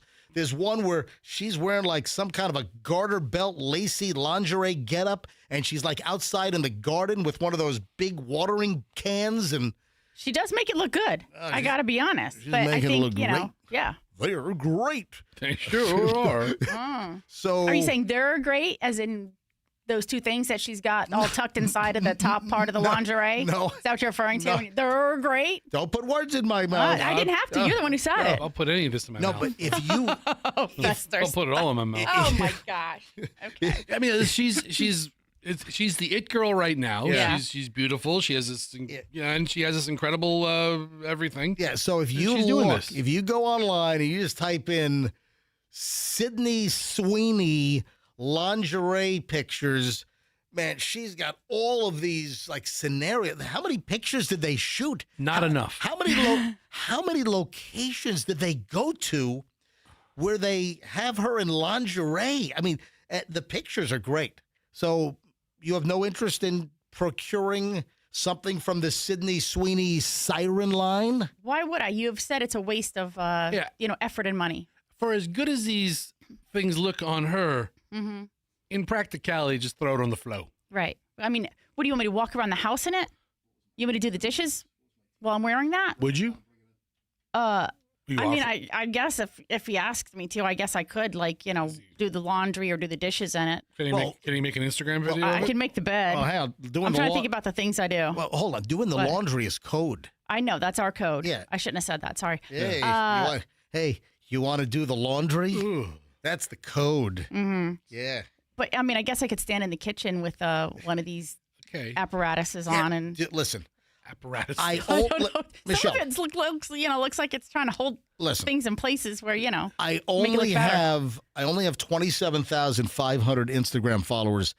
If you get listen, if you get some of the siren stuff and we start doing poses around our house like Michelle doing like channeling Sydney Sweeney, why do you have a look of disgust on your face, Fester? What's wrong with you? You sound like those creepy husbands that are trying to pimp their wives on OnlyFans. Yeah. Honey, we could take pictures of your butt and put it on OnlyFans, and I could buy a Harley. Yeah, I mean, it's just if the MJ creepometer is really beeping. Is it pegging? Yeah. The MJ creep. Just bring it back a little bit. The needle is bent. Yeah. You want to dial it back? We don't. You want to bring it down, bring it down, bring it down. The people don't need to know full freak, MJ. They don't need to know full freak. Dude, if I had Michelle in some of the Sydney Sweeney lingerie around the house and I put the pictures up on Instagram or I put some videos up, it's great. I could probably get to 100,000 followers. Yeah. I'm just wallowing in the upper 20,000s. Then they'll unfollow you as soon as you put up pizza pics. Right. Oh, I've got another pizza pic. I'm working on a new pizza video. Okay. Well, if Michelle could eat it in the Sydney Sweeney, and then she spills like 2 pepperonis. Like boink boink. Oh yeah. Thank you, Fester, for giving him a great idea. You're talking about using pepperonis as pasties? I wasn't, but now that you are, I guess I am. Pepperoni pasties. Absolute. Oh, Fester, that's a great idea. Sounds like something my grandmother used in foreplay. All right, folks, if you'd like to be charitable and help me get closer to 30,000 followers on Instagram. Listen, my content kicks. Did you see the videos I put up yesterday? I put up. What do you mean? I saw one video and it was like on mute. It was on mute. I didn't see it. I didn't hear it. But I saw like with a siren. Don't judge. All right, so I put up 2 great videos yesterday. All we do is judge. Go to my Instagram. Okay. This is hysterical. So I've never seen this guy, but apparently there's a dude that runs around South Tampa for years with a giant blue and gold macaw. I go to Trader Joe's. I'm walking up to the front door of Trader Joe's. I'm walking past that big shopping cart corral right in front of the store. And as I'm going to grab a shopping cart, there's a blue and gold macaw just standing on the shopping carts. I'm like, the big blue and gold parrot. I mean, big parrot. So they don't let the bird in. So the bird had to wait outside of the carts? Oh, no. Yeah, so, in the cold. Well, it wasn't cold. Yesterday, it wasn't cold yesterday, but... no, this is not yesterday. This is recently. I finally put the video up. But still, even in the middle of the day, it's not freezing, but, even when it was cold. You got to hear this. And the guy's like, he knows what to... I'm like, will the bird fly away? The video is on my Instagram, Certified MJ Radio, and you can take a look at it. If you don't follow me on Instagram, give me a follow. I'm just looking for 1 new follower today. That's it. I'm not being a piggy. I'm not being greedy. I'm just looking for 1 new follower today. Certified MJ Radio. I reset this. Reset the video and listen to this. All right, go ahead and unmute it. Go. I'm walking up. Right. Here we go. There's the bird. Stop. Now. And he's yelling at the parrot. I'm just at Trader Joe's. There's a freaking blue and gold macaw just sitting over here. All right. Is that your bird? All right. Stop. Just Over at Trader Joe's. All right. Wings are clipped, I hope. He can fly? So the guy's saying he can fly. And then, oh, yeah, he's only escaped once in 18 years. I mean, it's a bizarre conversation. The video's up on Certified MJ Radio. And then the second video that I posted last night, Michelle sends me out to Lemongrass to go get her chicken fried rice last night. And they were serving macaw. No. Oh, what? They've got new iguana. No, I'm kidding. No, I'm heading toward Dale Mabry and Kennedy because Lemongrass is right to the east of Dale Mabry on Kennedy. Okay. To get her chicken fried rice, and there's a bash up on Kennedy just before Lois. There was a bash up. I mean, there was a work vehicle, like the small, I don't even know what car it is, but it's a smaller, like little crossover looking thing, and it belongs to some company called it's like a Kia Soul. Yeah, T-Best or something. It's right like in front of Jimbo's Barbecue. Why what's with your headline here? And what? What's wrong? Read my headline. You have a bunch of dollar signs Right? and it says payday. Yeah, because the guy got rear-ended. Accident or fall, you call Kemp Law, dude. Hey, why don't you say something like, gosh, I hope everybody's okay. Yeah, the name of the company was T-Best Systems. T-B-E-S Systems in a white vehicle, and looks like they got rear-ended at about 50 miles an hour. The whole back is just bashed in. The video is on my Instagram. Roll the... So if you work at a Kia dealership, you may want to give them a call today because they're in the market for a new Soul. Or Veterans Ford. Give 'em a call, something. Or Genesis, right? Go ahead and play my video. Why did I put this up? Why are there dollar signs? Why do I have in big font payday? Duh. All right, roll it. Isn't that kind of risky? Hey, it's MJ. You got 19 things open, dude. You got Hold on. Yeah, I got too many things open. Yeah, I know. Always. Which is this? Every day you have too many things hear open. things until they're played on the air. Close windows. Hold on, I can't. Just close. Defense Secretary. What? I Hold on, don't even know what's something's playing in like the background. I know. What are you? I don't know. Kenny There we go. Shut. G would risk going blind. No, it's not. You don't even know what you've got going on. I got other things. I'm trying to play the. You've got a Seinfeld episode playing or something. It's King of Queens. Why do you have a King of Queens episode playing? I had the YouTube on it. You know, how YouTube rolls to other videos. Yeah. And now you closed out the Insta. Okay, All right, here we go. All right. So reset it. All right, hold on. And listen, I'm just trying to help one of our sponsors out. Here we go. With this car crash video. All right. Morning show Q105 Tampa Here we Bay, 104.7 FM. Wow. Kennedy Boulevard, South Tampa. And here's the wrecker. That looks like the car that smashed into this. Holy crap. Look at this thing. All I got to say is whoever was driving this BES Systems vehicle, accident or fall, you call Kemp Law. Look at that. I'm trying to give a little assistance to one of our great sponsors on the MJ Morning Show. Fantastic. Yeah. Unbelievable. I don't know that Kemp Law wants you ambulance chasing on the side of the road for them. You're like, hey, accident or fall. Go take a look at the video. Like, just shut up a little bit, will you? It's on my Instagram. I mean, we appreciate it, but still. At Certified MJ Radio. Listen, it's called added value, dude. I get it. I know what you call it. Let me see if I can call Julian. And folks, why is Julian right next to Jeffrey Dahmer's personal effects? Hey, Julian, can we call you now? Question mark. Like, what kind of personal effects? I'm Is it texting him. Is it like his pill bottle? Or like the foamy beer? Remember what was it? That monster show where there was like foam on the beard and he's like, just a little soap. Drink it anyway, and then he'd kill the guy. Who drinks it if it's just a little soap? Oh, just a little soap. That's all right. Yeah, that was in the Netflix series where the guy's like, what's this white stuff floating on top? Oh, maybe just some soap. Oh, let me go ahead and drink that. Yeah, of course it was like the knockout pills that Jeffrey Dahmer put in the beer when he got the guy out of the gay bar back to his apartment. But, okay. Yeah. It's not tranquilizers or pills or drugs. It's just soap. Okay, let me drink it then. That doesn't make any sense to me. Right. Julian did not respond. Okay. Let me just call him. Let's call him. Let me just see.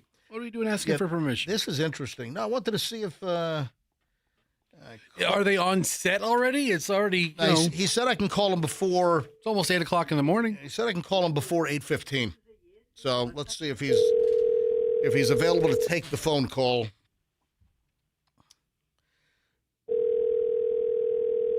Julian is in Atlanta. Yeah, maybe not. He said call him before 8:15. Hello. Hey. Well, there we go. Hey, Julian, are you listening to the show by any chance? I'm not, but we're about to maybe go. I'm not sure when we're going. All right, well, just give me a minute. So I teased that Julian flew out of New York. You're taking days off from your NYU classes.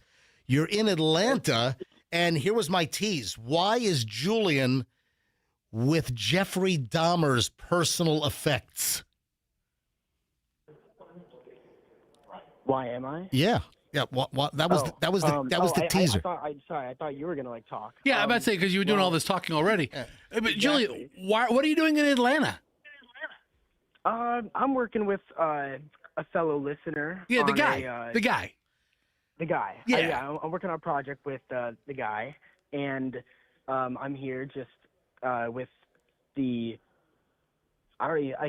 What do I even say for this? No, you're part of a production crew because the guy, can we say who he is? I mean, I don't see what the issue is, but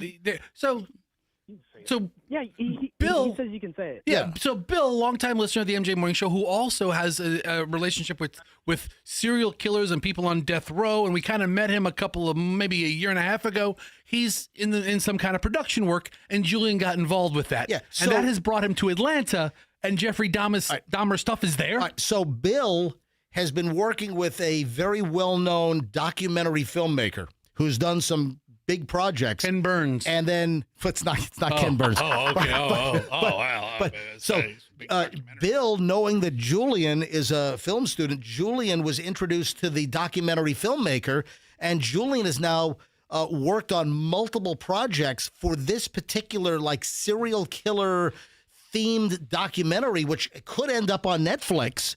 So Julian's been part of the crew on various shoots since last summer. Yeah, it's been a long time. All right, all because I introduced everybody. Exactly. How about that? So, Julian, you're in Atlanta because there's a convention of like serial killer oddities. That's your turn to talk. Oh wait, sorry, I missed that. All the serial killer oddities, is that a convention or a show? Well, this is an exhibition called Serial Killer.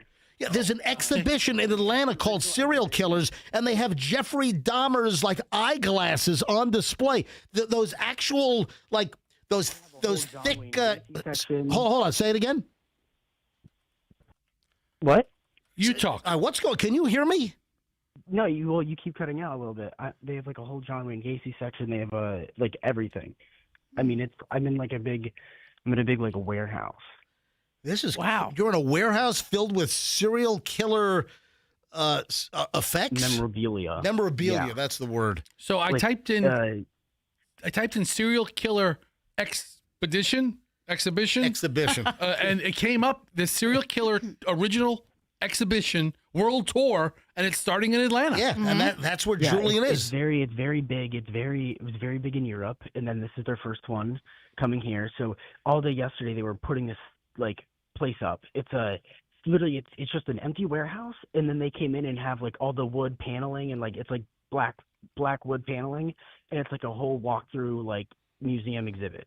Oh, this is totally creepy. It's all things tied to serial killers and their personal items. And they have Jeffrey Dahmer's eyeglasses on display. And Julian sends us a picture. Hey, look, I'm standing next to Jeffrey Dahmer's eyeglasses.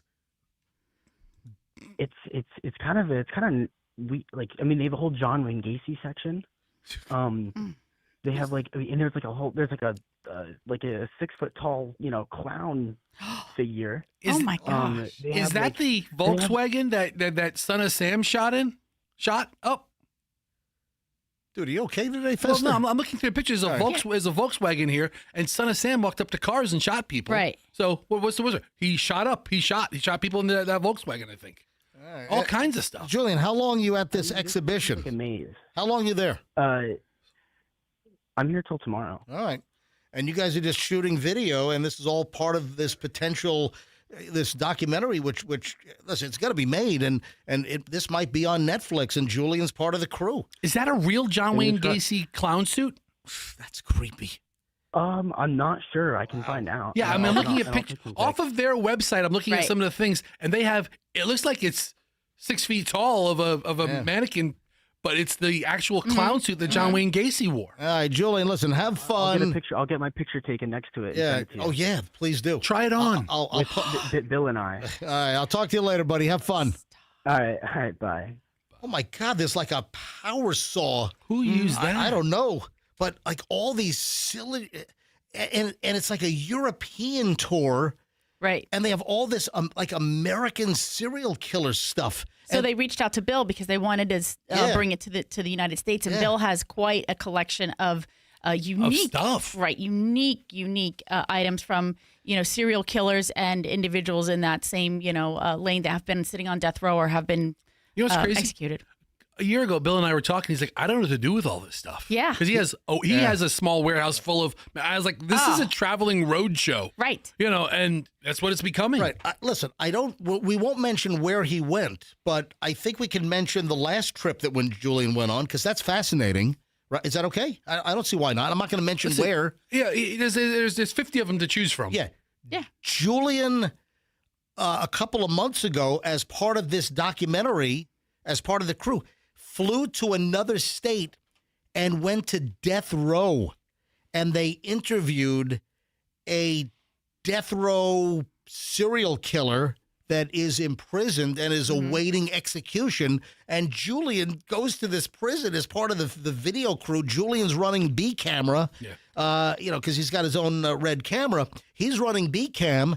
And they're on death row with a freaking serial killer that has, I think, lost track of how many people he, He was asking about Julian. He's like, what's up with the boy in the corner? All right, shut up. Shut up. Stop. What's your name? Dude, stop creeping. Stop. That's awful. All right, so you smell delicious. All right, speaking of what did Mig say to you?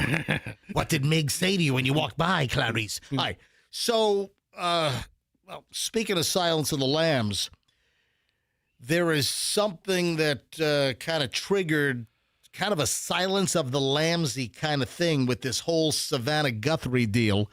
If you have not heard the audio of Savannah Guthrie's plea, I've got it and we'll play it momentarily because, man, this is chilling.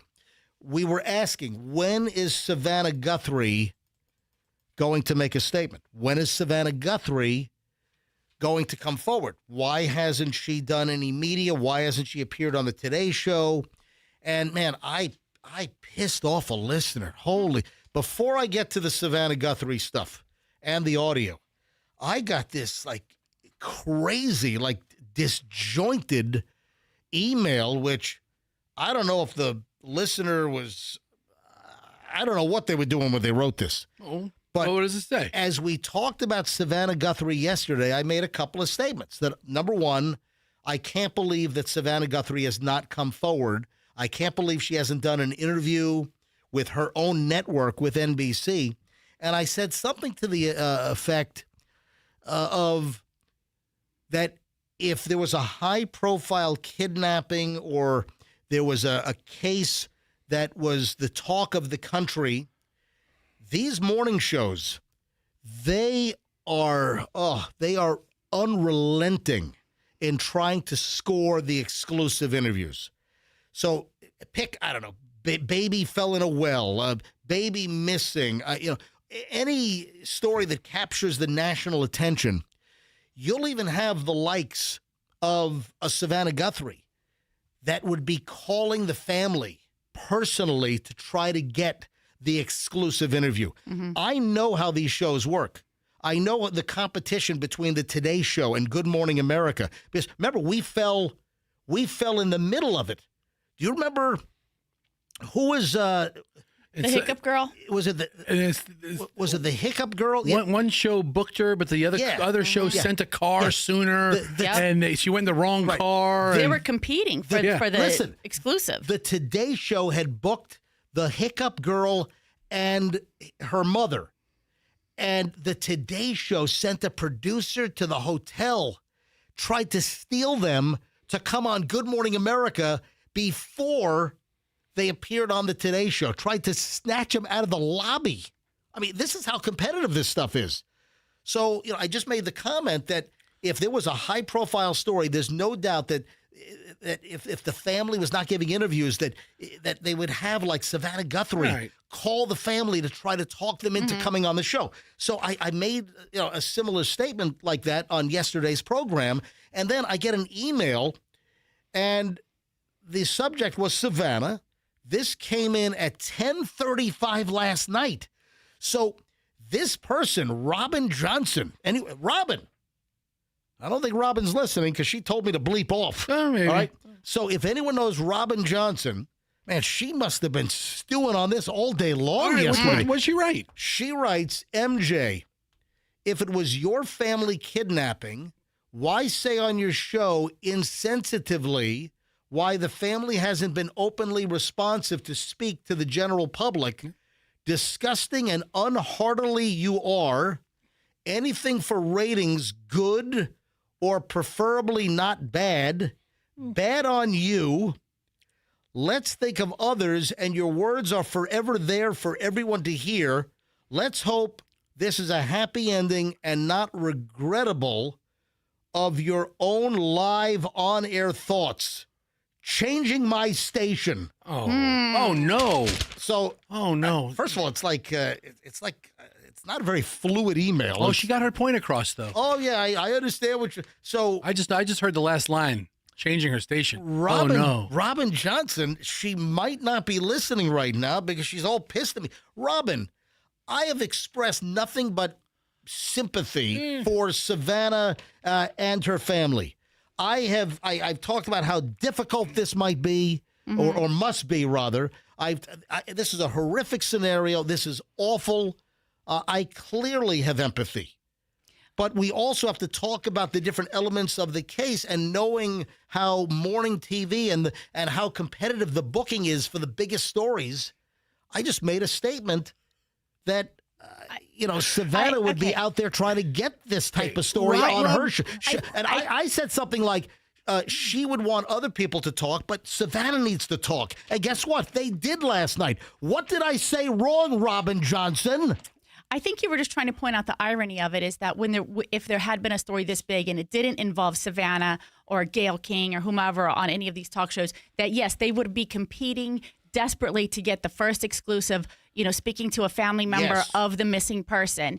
And here we have somebody who, would be doing that, and it's now happening to her, and we just haven't heard from her. And also, I think, as Fester pointed out yesterday, she is somewhat beloved. People do love her, and I think a lot of us, there's a little part of us going, where is she? Is she okay? Like, what's going on with her? Because she's always generally composed. She puts herself in front of the camera. She's always presenting herself. And it was heartbreaking, I think, for many of us to watch her last night. I'm getting chills thinking about it again. Like, to watch her really try not to break down in front of the camera, because this is her job. She's used to being in front of the camera. She's used to delivering difficult news, but this is I don't think anybody's used to having this scenario, though. Exactly. It's completely different. Exactly. MJ's like, why doesn't she talk? And you know what?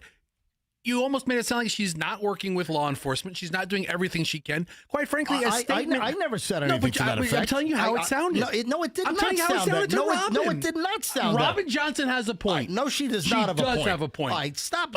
Something happened to MJ's family. Let's give them a call and crank call them. MJ, listen, she has listen to all sides. No, but give me the side eye if you want. I have not been flippant at all. I'm not saying that either. I have been very concerned. Yes. And I can't, I've said countless times already on this case, I can't imagine what she's going through. I feel horrible for Savannah Guthrie. But also, whenever we see a wife that's gone missing, like Lacey Peterson, or the one with the wife and the kids that went missing out there, and the husband is always standing there, or the mother, some family members are standing there with the police officers begging, please, please let her come home, please release her, please whatever. And we just had complete silence from a person that we normally hear a lot from. And I think, that was, to MJ's point, and maybe a lot of other people, I don't know. But now we have we've at least seen her. Now they have a statement, though. Yes. But they did talk. They did come out. Right. Duh. All right. Here's the audio.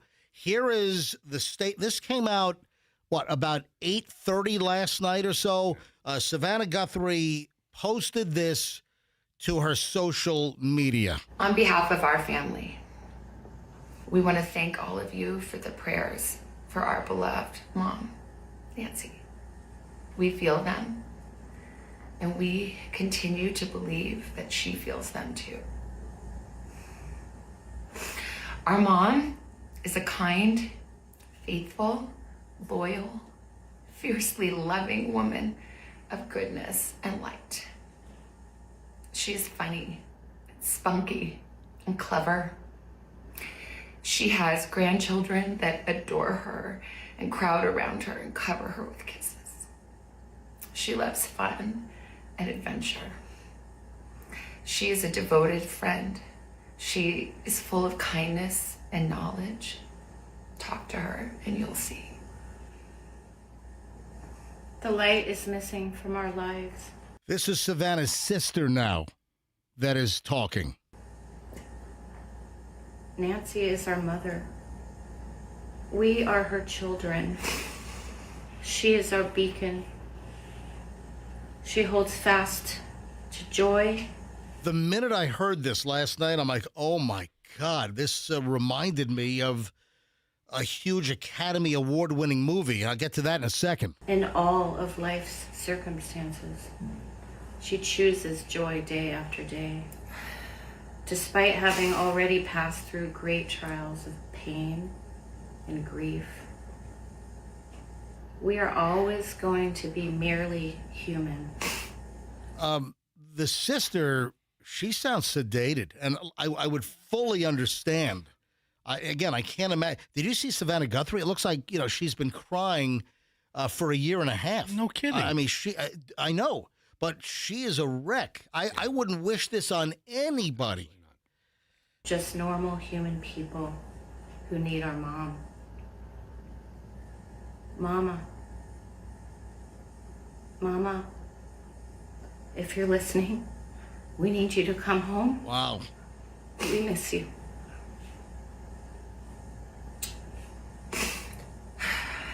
Our mom is our heart. Back to Savannah. And our home. She is 84 years old. Her health, her heart is fragile. She lives in constant pain. She is without any medicine. She needs it to survive. She needs it not to suffer. We too have heard the reports about a ransom letter in the media. As a family, we are doing everything that we can. We are ready to talk. I mean, that is pivotal. Pivotal. We are ready to talk because the rumors have been with the ransom letters, which nobody has made the ransom note available. The TV station KOLD in Tucson, the CBS affiliate that first got it, then TMZ. Nobody is showing the actual letter itself. And allegedly, there's a demand for millions and millions of dollars to be delivered via Bitcoin. However, we live in a world where voices and images are easily manipulated. We need to know, without a doubt, that she is alive and that you have her. We want to hear from you, and we are ready to listen. Please, reach out to us. Mommy, if you are hearing this, you are a strong woman. Wow. You are God's precious daughter, Nancy. We believe and know that even in this valley, He is with you. Everyone is looking for you, Mommy, everywhere. We will not rest. Wow. Your children will not rest until we are together again. We speak to you every moment, and we pray without ceasing, and we rejoice in advance for the day that we hold you in our arms again. We love you, Mom. Love you, Mom. We love you, Mom. Stay strong. We love you, Mom. We love you. And that was the brother. Yeah, the brother. That finally said just a little something at the end. I stand by what I said yesterday, and it was like, where's Savannah? Why hasn't she spoken? And then clearly she finally did last night. And I don't think that was insensitive for me to say, why hasn't Savannah come out and spoken? And, you know, at least Robin was all torqued. You know what? I'll grab a couple of calls on this. Folks, any thoughts on this? On any of it? Did I do anything wrong with my observation that she's a member of the media and she would be trying to get this story on her Today Show if it were someone else? And I just thought that she should be very upfront and transparent. And finally, last night, she came forward. That was just an observation of mine. So if you'd like to make an observation, if you'd like to, comment on the video that came out last night, any aspect of this case, love to grab your calls. 800-990-1047, 800-990-1047. So the movie reference. The minute I heard this video, as soon as I was made aware that Savannah Guthrie posted on Instagram last night, and I watched this, I'm like, oh my God, I was having flashbacks to the Silence of the Lambs. And to me, I immediately thought of when the senator's daughter was kidnapped by Buffalo Bill, with the van. He had the fake cast on, and can you help me get this couch into the van? And you were size 14. And Catherine was the name of the senator's daughter. And kidnapped by Buffalo Bill, put down in the well, it puts the lotion in the basket, that whole thing. And, of course, Catherine's mother was a U.S. senator, and she made that plea as well. Now, I had to piece this together with little chunks online, so it's a little bit choppy, but, you'll get the point. I'm speaking now to the person who's holding my daughter.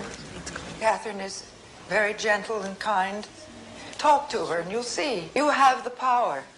You are in charge. See? I know you can feel love and compassion. You have a wonderful chance to show the whole world that you can be merciful as well as strong. You're big enough to treat Catherine better than the world has treated you. You have that power. Please. My daughter is Catherine. So when Savannah and her siblings were speaking, there was like this plea, almost like they were trying to connect with the kidnapper. It's like, this is our mother. She needs medicine. She's old. On a human level, trying to get a hold of them and communicate to them. That's what it made me think of, was the scene from the Academy Award-winning movie, The Silence of the Lambs. And then you had Jodie Foster, who played Clarice. Then she commented how smart that was, trying to make that person, try to humanize Catherine to Buffalo Bill. That's smart. Release her unharmed. Jesus, that's really smart. Just repeating the name. And I promise. He sees Catherine as a person and not just an object. It's harder to tear her up. Just it's saying chills down my spine. There was just that similarity, at least for me, with The Silence of the Lambs. All right, 800-990-1047. Let me grab a couple of calls here, and then we'll get back to the normal zaniness of the MJ Morning Show. How about Dewana in Clearwater?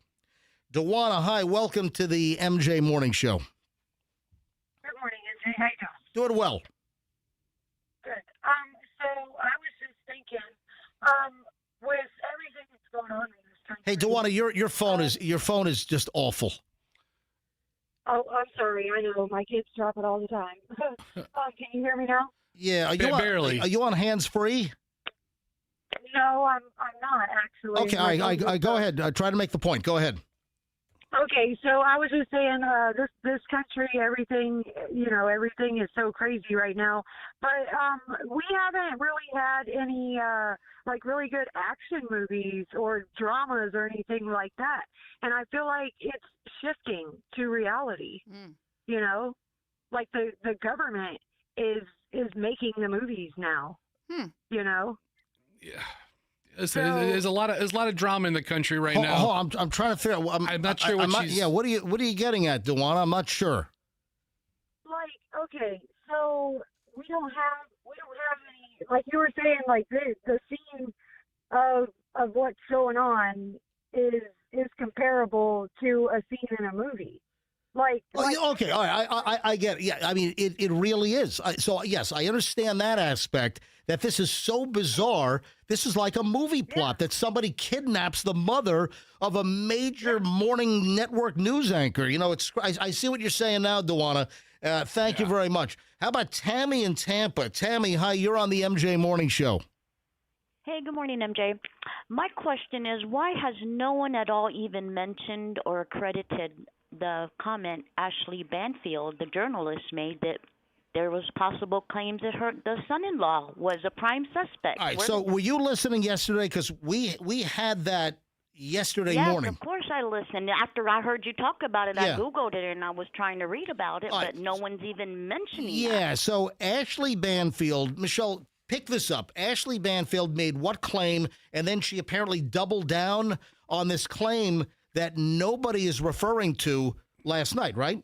Well, she claimed that the law enforcement had identified a person of interest, being the son-in-law or brother-in-law of Savannah Guthrie, son-in-law of Nancy Guthrie, and that his car had been, or their car, probably a shared vehicle with the sister Annie, that it had been impounded for evidence collection, right? Evidence collection. And so, she revealed that yesterday. Actually, not yesterday. It was the night before on her podcast. Right. And so that news kind of broke early in the morning.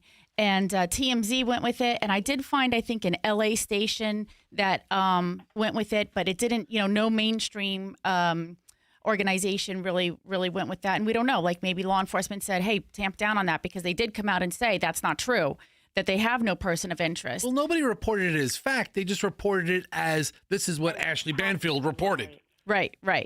And so then the only other thing we know now is that, the sheriff didn't confirm or deny that the car was impounded again for evidence, but they did go back to the property after we know that the car was, impounded, or I shouldn't say we know, we believe the car was impounded.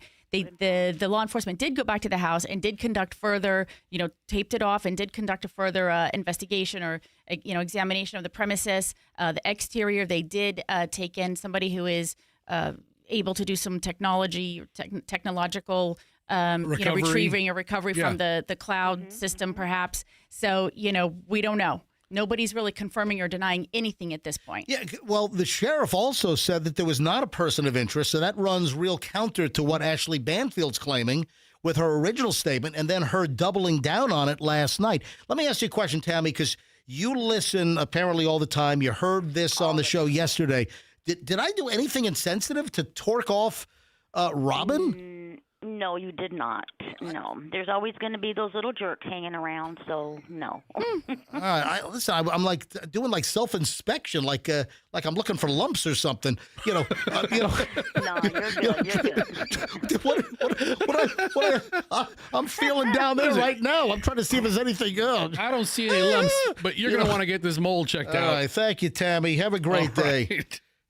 Dave in Land O'Lakes. Hi, Dave. You're on the MJ Morning Show. Welcome.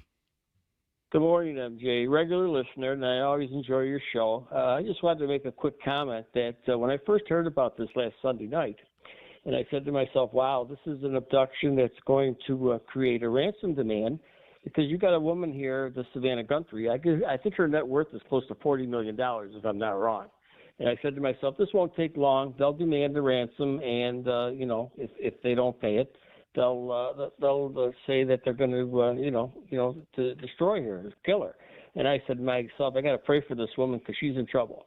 But I don't understand what's taken so long for them to come out and say, send us this money, whether it's by Bitcoin or whatever. Well, hold on. That's the story, is that you had a TV station in Tucson get allegedly a ransom demand asking for millions in Bitcoin. TMZ got a hold of the same ransom demand.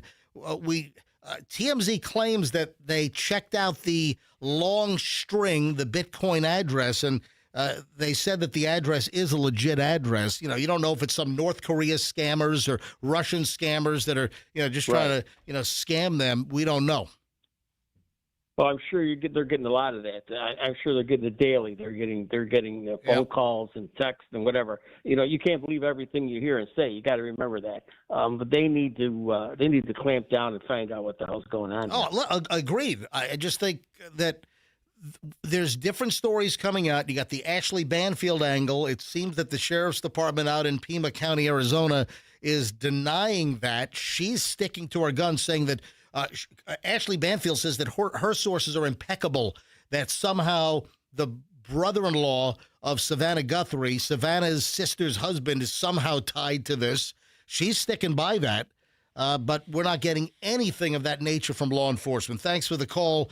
A couple more, then we got to move on here. How about Michelle in Riverview? Michelle, you're on the MJ Morning Show. Hi. Michelle, are you there? Hi, good morning, guys. Go ahead, Michelle. Yes, I am. Yeah. Hello? Yes, go ahead. I just find the sister, her behavior on her, I find the sister's behavior a little bit sketchy. I think there's more to it, and I do think possibly that brother-in-law is involved. All right, what was wrong with her behavior? I noticed that she sounded very subdued, like she was drugged up on tranquilizers. What is it with the sister's behavior? I want to hear what you have to say. Michelle? I feel like she was not saying much because there is that gear going towards her. Yes. Hello. Yeah, okay. What is going on? There's a delay in the right, phone line. It's this weird delay. Yeah, all right, I got your point. Yeah. All right, let me grab. We even acknowledged that the sister looked medicated or so, just extra Sedated. Yeah. And she didn't have a large speaking part in this text. Right. And to be fair, she's not used to being on camera like Savannah. She's not used to having like anybody watch her or anything. But also think about now what the news has come out. Whether it's true or not that her husband is involved, if it's not true, it's horrible for her. And if it is true, it's even worse than horrible for her. So now she's got to go and deliver this message on camera when she knows that some people are believing this and some people may not be. Was it Michelle, the last caller, who said her husband had something to do with it? Right. Nobody knows. We don't know. Right. Nobody knows. Yeah, we but have no here idea. she is living under this cloud of suspicion, and she's looking for her mother. All right, Andre in Tampa. Andre, can you hear us okay on the phones? Yes, sir. All right, very good. All right, Andre, what do you want to say? First, I want to say, long-time listener, you guys do a great job. Great job. Good morning show. But I just wanted to bring up, I was listening yesterday morning, and you made a comment where you were insensitive yesterday. Well, I kind of agree with Fester when you said you wanted to see her come on the air and kind of, talk to everybody. And I was wondering, is that what you wanted to see last night? Is that what you expected for her to come on the air crying and pleading for her mother and this and that? Is that what you wanted? No, I never said I wanted some kind of morbid display. I just thought that the world is waiting to hear from Savannah Guthrie, and she was just absent for days on this. And I just said that she is a journalist, that if this were a big national story, she'd be pining to get the family in a situation like this on her show, and she'd probably even be calling the family to try to persuade them to come on the Today Show and let her do an interview. That was all I was saying. I don't think that was at all insensitive. I think it was a fair observation. Well, I agree. But, you got to remember, she's supposed to be going to the Olympics. She probably had all kinds of other stuff going on. Oh, yeah, she was supposed to leave for the Olympics on Monday night, and, of course, that's all been scrapped now. Yes, sir. Yes, sir. All right, Andre, thanks for the call. I appreciate you weighing in. All right, one more. Tiffany in Port Richey. Tiffany, you're on the MJ Morning Show. Hi, Tiffany. We're well. Go ahead. I just wanted to thank you guys, and especially you, MJ, for reporting this, because I didn't know anything about it until on my way to work the other day when you had mentioned it. You're the first ones I've heard about with the kidnapping, so thank you for that. Yep. It's good information. But I also wanted to make a suggestion to anybody who wants to create something like this. But the mom had a pacemaker. She has a pacemaker. Yep. They need to invent something with GPS tracking, so maybe they could have found her sooner than later. Oh, wow, like a GPS, like an air tag in the pacemaker or something. I was wondering about that. Yeah. Yeah, because, you know, they have to get all the vitals and everything from on the computer to know what's going on with their heart anyway. So why don't they have a GPS tracker inside the pacemaker in case something like this happens, or, you know, a person has dementia and they have a pacemaker, they can find them quicker that way, you know. So it's something to think about. No, that's a very good idea. Thank you, Tiffany. I'm glad I grabbed that. All right, last call, at least for now. Wow. Listen, the story's captivating, folks. I mean, everyone's talking about this. Yeah. And now with Savannah's plea and that video that they released last night, I mean, it's just, you know, amped up the curiosity, and it takes it again to a different level, because this is like a movie script. This doesn't happen. I mean, kidnappings for ransom. I mean, this crap doesn't happen anymore, really. Well, we had that conversation. I was like, when was the last one? The only one that I could ever think of was Baby Lindbergh. The Lindbergh baby. Right. Well, and so then Frank Sinatra Jr. back in the early 60s. Well, I didn't know about that until I Googled, you know, famous kidnapping. Didn't one of the Gettys get kidnapped? Yeah, I think there's a Getty deal. Yeah, and you know, I mean, I don't know if you want to consider Patty Hearst, you know. But MJ, is the letter even real? Yeah. Right. We have no proof that the letter is legitimate with his Bitcoin address and then send us the funds.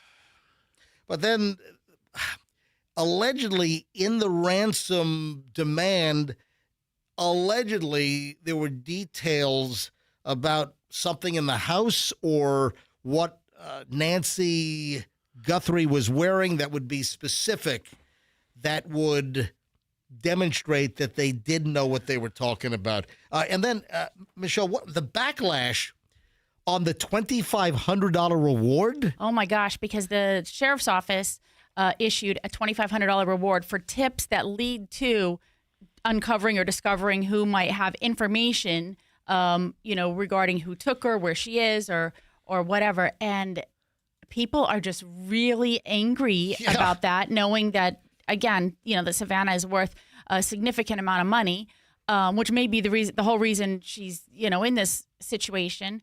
And people are just like, that's the reward you would offer for a dog, it's not like for your mother. And safe return for Snuggles. I mean, I think we just have to trust that the law enforcement officers or agencies, I mean, the FBI is involved, that they are guiding this family through this. Are they saying, Michelle, it's not even a reward of $2,500. Right. According to the Crime Stoppers poster that the Pima County Sheriff's Office put out, it's reward up to $2,500 for information leading to the arrest of the person or persons involved in the disappearance of Nancy Guthrie. But that's embarrassing to put out a poster up to a $2,500 reward. Really? I mean, a lot of law agencies work closely with Crime Stoppers. They put out their stuff. But Michelle's right. I mean, it just looks bad. $2,500 reward.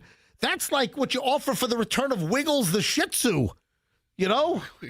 Wiggles is a special dog. Jeez. Yeah, it's a little. That didn't look good. Anything new on Banfield? No, I think she just doubled down on her information that she had. She feels very confident about her sources.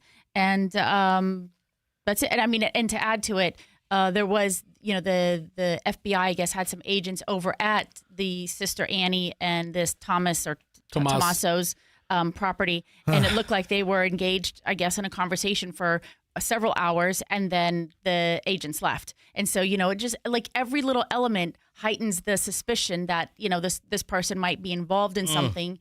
But we just don't know. I kind of want to hear from Tommaso. Tommaso. Yeah. Gioni. That's the Italian husband of Savannah's sister. So her brother-in-law. Listen, rightfully so. Savannah wants proof of life. Absolutely. Is mom still alive?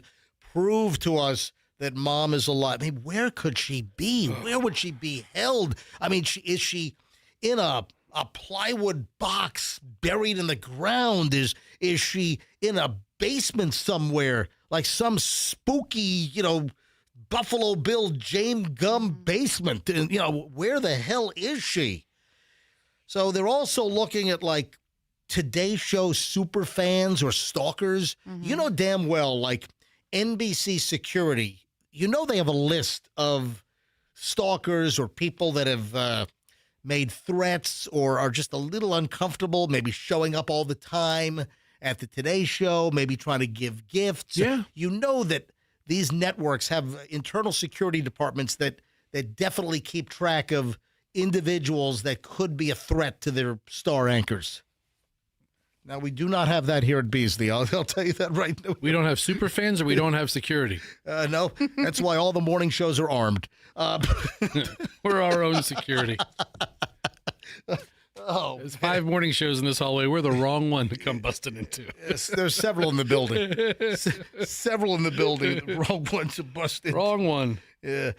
So they're looking at like sick trolls that might have sent Savannah Guthrie letters or notes or anything that appears stalkerish. So they're investigating all of that. So it's possible they're not even from the Tucson area? Maybe not. Who knows? The FBI is looking at all those angles. So the hunt is on. Hopefully there's some kind of a break in this case. You throw mama in a van, you're 500 miles by daylight. Yeah. You're 600 miles away by the time they even realize she's gone. Well, that's what Michelle said. What was it? 12 hours, 10 hours, whatever it was. After church the next day. Yeah. Right. It was like there was a span of 10 hours where nobody knew she was missing, right? And so I said to Todd, I was like, how far can you get in 10 hours? Like, what if the ransom thing isn't for real and they just literally are taking her for a ride and for some other reason? How far could they get? And you can casually drive from Tampa to Chattanooga in 10 hours. Right. Ladies and gentlemen, the Super Bowl 60 this weekend, Sunday on NBC. And NBC's got the Super Bowl as well.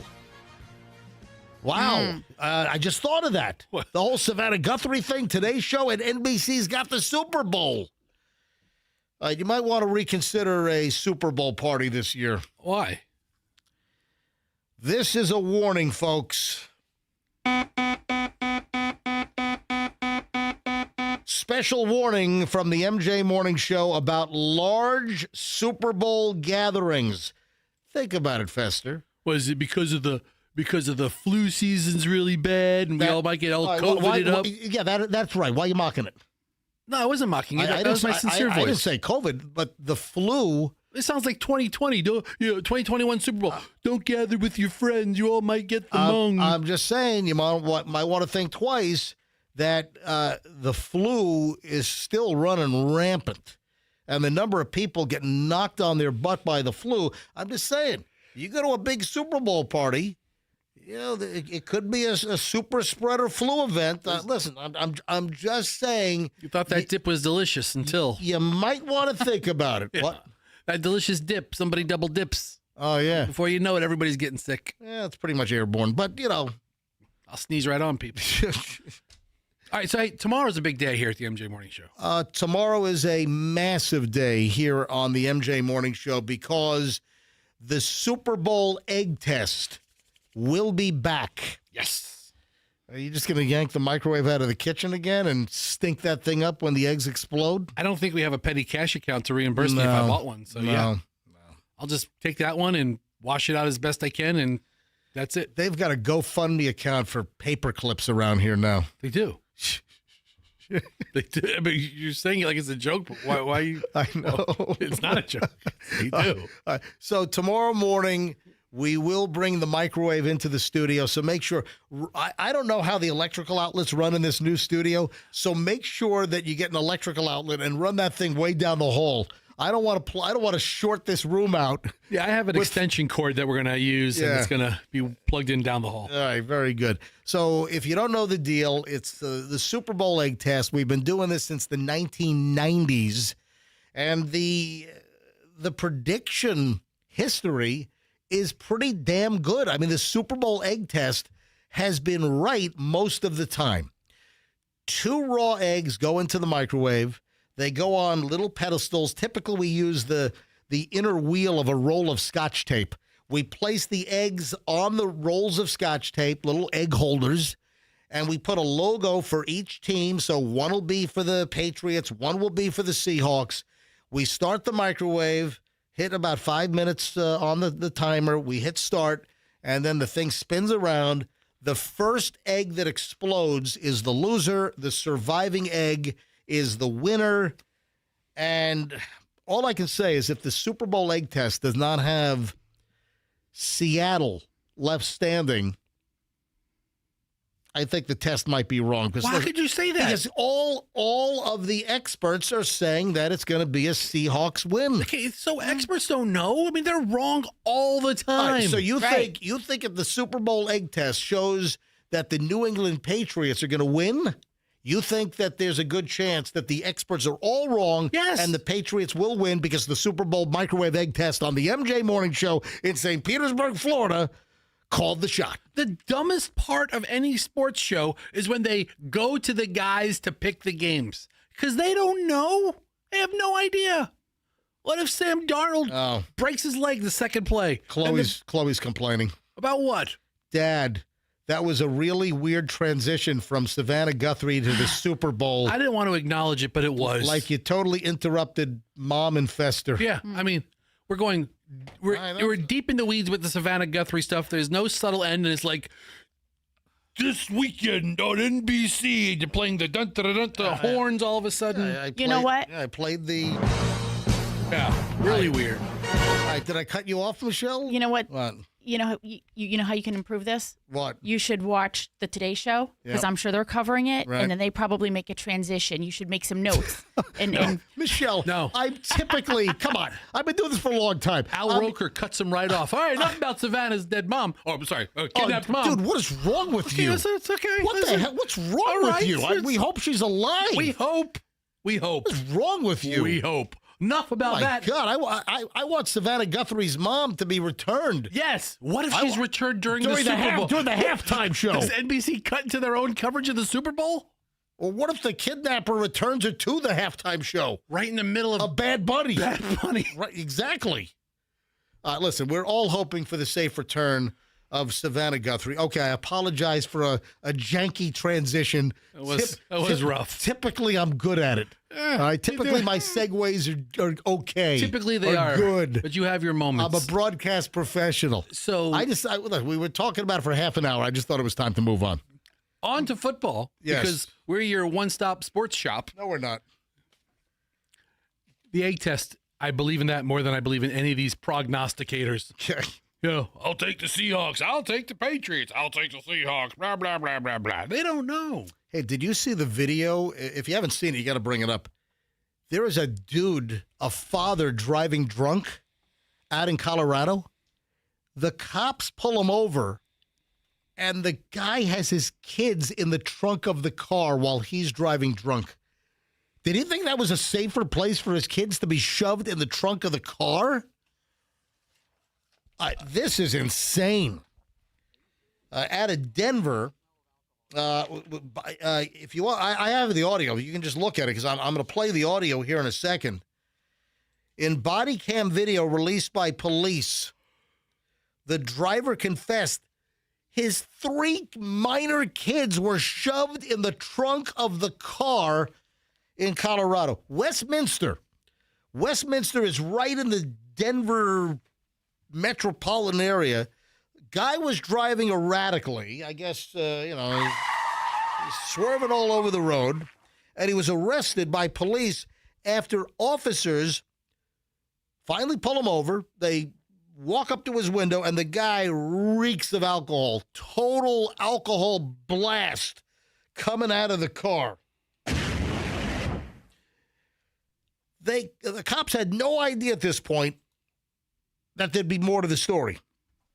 So the driver was spotted driving recklessly a couple of weeks ago. The dash cam or the body cam video has just come out. Once the officer stopped the driver, officer immediately noticed the smell of alcohol.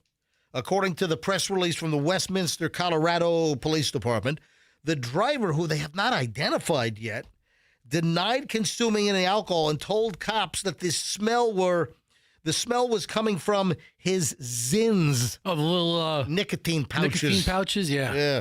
He then agreed to perform roadside maneuvers, field sobriety test, but then refused after a short amount of time. So he started to comply and do the field sobriety tests. And then after beginning and doing a little bit, he's like, I don't want to do this anymore.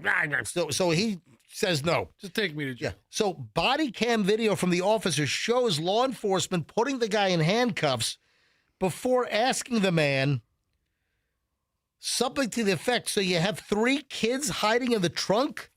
Body cam video then shows another officer opening the trunk of the vehicle with 3 kids shoved inside. Does the body cam not show the guy acknowledging that he has 3 kids? Because the officer wouldn't just say, so you have 3 kids in the trunk. The guy had to have said, oh, by the way, my kids are in the trunk. Right. How many are there? There's 3. Yes. And then it picks up. All right, I got to play the audio here. I want to hear it. Yeah. So in the news release, police said the temperatures were freezing outside at the time of the traffic stop. I'll play the audio. You'll hear in just a second.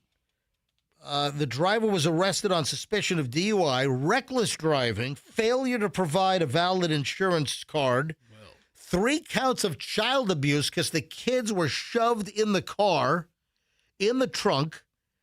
Child Protective Services was called to the scene. The kids were released to another family member that showed up on the side of the road. Hi there. I'm Officer Kessler of the Westminster Police Department. Any idea why I'm stopping you today? Because I was acting like an idiot. Yeah, huge in that parking lot. You're lucky you didn't hit somebody. Are you sure you haven't drank any alcohol? Because I got a smell of alcohol coming from the vehicle right now. No, sir. It's my... Your Zins? The Zins are supposed to... They smell like alcohol, or... Okay, that's interesting. Would you be willing to do some voluntary roadside maneuvers today? Yes, sir. All right, give me a second. You don't want to complete these? No. All right, go ahead and put your hands behind your back. Okay. So you have 3 kids hiding in the trunk? Yes. What are you guys doing? Okay, well now go ahead and step over here. You didn't think that would have been a good idea to say something before? Oh my God. That's like you shove you only have 2 kids, Fester. Maybe you can, borrow one. Yeah. And have it shoved in the trunk of your old Lincoln Town car. There was plenty of room in the old build trunks like that anymore. Oh, yeah, it's like a spare bedroom. Listen, I played the safety game with my son where I put him in the trunk and I told him to look for the... No, you don't. Yeah, really? Yeah, You've locked your kid in the trunk? Yeah, look for the glowing handle and pull it and it opens right up. But MJ, these poor kids, and there's no audio from the body cam of the guy addressing the fact that he has the kids in there. Yeah. It's just the officer's reaction. Mm-hmm. Yeah, so the video's edited. Yeah. So obviously he must have said my kids are in the trunk, and then the cops like, you have 3 kids in the trunk of your car? So also, we don't know the ages of the kids. One of them looked a little older because you could see the picture. I mean, it didn't look like Hudson size. He looked maybe almost close to like Hadley size. Okay. But, where's the unedited footage? Yeah. Because, the guy has a conversation. I was driving like an idiot. Yeah.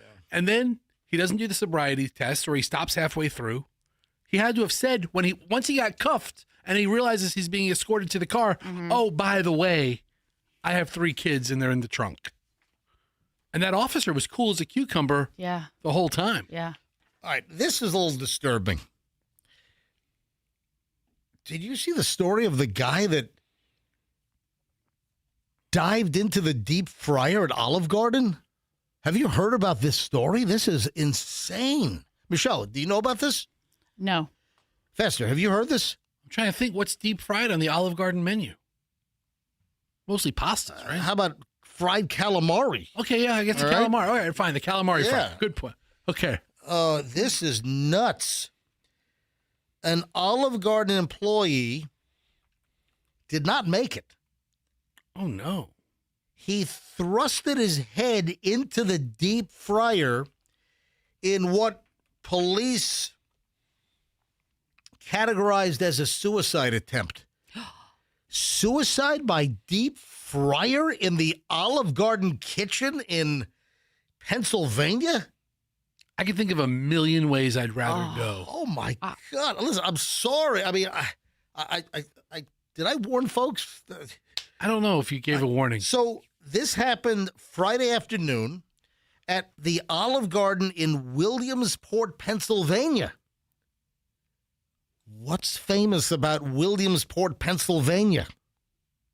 Is there a fried food? Oh, come on, man. What, Michelle, what happens in Williamsport, Pennsylvania? Little League Baseball. Dude, it's the Little League Championship. It's the World Series. Oh, the okay, Little yeah. League World Series. I thought you were going to say like fried Hershey bars or something. I thought you were going to make like an insensitive joke about this deep fryer. I don't do that. That's why I was so surprised. I was like, that's not how MJ plays. What? Trooper Lauren Lesher, a Pennsylvania State Police spokesperson, told the Smoking Gun that the incident was a suicide attempt, and out of respect for the individual and their family, they're not releasing information. Oh, wow. In a brief phone conversation, a manager at the Olive Garden, which closed for a couple of days after the incident, said, "We're not able to disclose anything due to our privacy laws." Cops and emergency vehicles arrived at the restaurant about 4 p.m. on Friday. 911 calls came in about an employee removing his clothes and attempting to harm himself. Wow. And then the guy threw his head into the deep fryer? That's awful. Oh, my God. And then anybody who had to be around that or witness that, it's so traumatic. In dispatch audio, the dispatcher is heard saying a male victim went head first into the fryers. After the initial ambulance crew arrived, the second unit was sent to the restaurant to treat a female worker who suffered minor burns. Sounds like that individual tried to help. Guy didn't make it. I mean, what do you do if...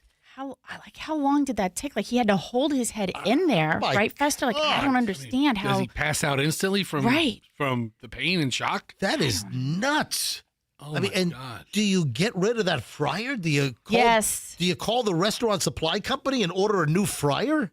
I mean, who's going to order anything fried at the Olive Garden in Williamsport, Pennsylvania, knowing that one of the cooks in the back threw his whole head into the fryer to kill himself? I mean, you certainly changed the oil. All right. You got to take the whole fryer out. And then you'll have stories forever about the fryer's haunted. Well, you know what? There's a big business is pre-owned restaurant equipment. So is this going to end up with something? You have to destroy it. You have to make sure it never gets... Oh, yeah. You got to take it to the crusher. Oh, my God. I'm sorry if that's disturbing, but listen, we do a little bit of everything here on the MJ Morning Show. On a positive note. Yeah. What? Yes? There will be unlimited breadsticks at his memorial. All right, Fester, what's wrong with you? You know, you're giving me crap for certain things, and then that's your second insensitive thing today. Only two? All right, so... And there'll be unlimited soup and salad. All right, knock it off. Patriots... You're so bad. All right, move it along. Moving along. You hear what the Patriots coach said about wanting to win the Super Bowl? What, Mike Vrabel? Mike Vrabel says that he would probably cut his wang in half to win another Super Bowl. I'd like to see that. Oh my God. Go Patriots. He said this. I want him to win just so I can see that. So, oh my God. New England Patriots head coach Mike Vrabel is willing to put a whole lot on trying to win the 2026 Super Bowl this weekend. So he's won, what, 3 Super Bowl rings? As a player for the Patriots. While playing as a linebacker for the Patriots in the, early 80s, right? No. When did he play? Like the 2000s. I'm sorry. Tom Brady's run I'm sorry. in the early 80s. I'm sorry. Back when Otto Graham was the quarterback. What are you talking about? No. Incorrect. The early 2000s. I meant early to say, 80s. I meant to say early 2000s. How old do you think this guy is? I'm sorry. I misspoke. Okay. Early 80s. So he had the football helmet with 1 bar across his face. So during an appearance on the Bussin' with Boys podcast. That sounds like a good podcast. He said that he was so ready to win that he's willing to cut off his wang. And then that was some time ago. That was a previous pod. Now, as he goes to Super Bowl 60 for the first time coaching for the Patriots, he was asked the same question. So some years ago, you said you'd be willing to cut off your wang to, get to the Super Bowl or win the Super Bowl. And I guess he just did another interview earlier this week. Now he's not willing to sacrifice the whole thing. Oh. Now he said, I probably would cut it in half. I think he feels. I think you're misunderstanding or misinterpreting his statement. I think he's very confident, and so he can, lose in 1/2 and still feel good about himself. Let me. I think that's what he's saying. Let me read the sentence. He said, I'd probably cut it in half, leave her 6. Meaning his wife Jen Vrabel. Yeah, leave her 6. Oh my God. That's hysterical. I'm not going to be able to stop thinking about that during the game. I had to see that story. What's going on here? You're not going to believe this. The tipping culture is so whacked. The demands for tips. I can't believe this is a real story, but listen, it came from a good source, I think. An individual is claiming that they went to a certain place and upon checkout, there was a tip ask. And you are not going to believe the place where this person was, where upon the completion of the procedure, they asked for a tip. Little bit of a clue. Oh, procedure. This is unbelievable. Is this real? All right, what is it? I'm going to tell you next. You'll get the answer in just a few minutes. Just hang on. All right, this brings to a close an hour and 20 minutes of nonstop MJ. The answer to that question is next here on the MJ Morning Show on Q105, 104.7 FM. If you have an air conditioning problem, it's Air Rescue to the rescue. So you know the story. Plan B Air Conditioning was a long time advertiser here on the MJ Morning Show. And technically they still are, because Plan B Air Conditioning has just been rolled into Air Rescue.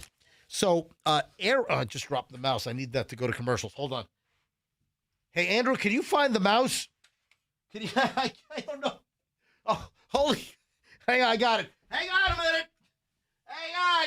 Hi there. All right. I'm Officer Kessler of the Westminster Police Department. Hang on. I'm stopping you. All right, hold on a minute. I picking up the mouse, I started that audio again. Yeah, I dropped the freaking mouse. Yeah, I need the mouse after the live spot. So where was I? I'm holding this up to MJ TV. This is the wireless mouse that I got to click the traffic music in a few seconds. All right, so Air Rescue. If you have any air conditioning problem, you call Air Rescue. So they're formerly Plan B Air Conditioning. Plan B was around for many, many years. Longtime sponsor on the show. Trustworthy. Plan B Air Conditioning had great rates, great reviews. And they just decided that they're going to fold Plan B into the Air Rescue name because there was ownership in both companies. So now it's Air Rescue. AirRescue.com. You mentioned me, MJ, get 10% off. 10% off your air conditioning. There's 0% financing now on high SEER systems if you're looking to get a brand new system.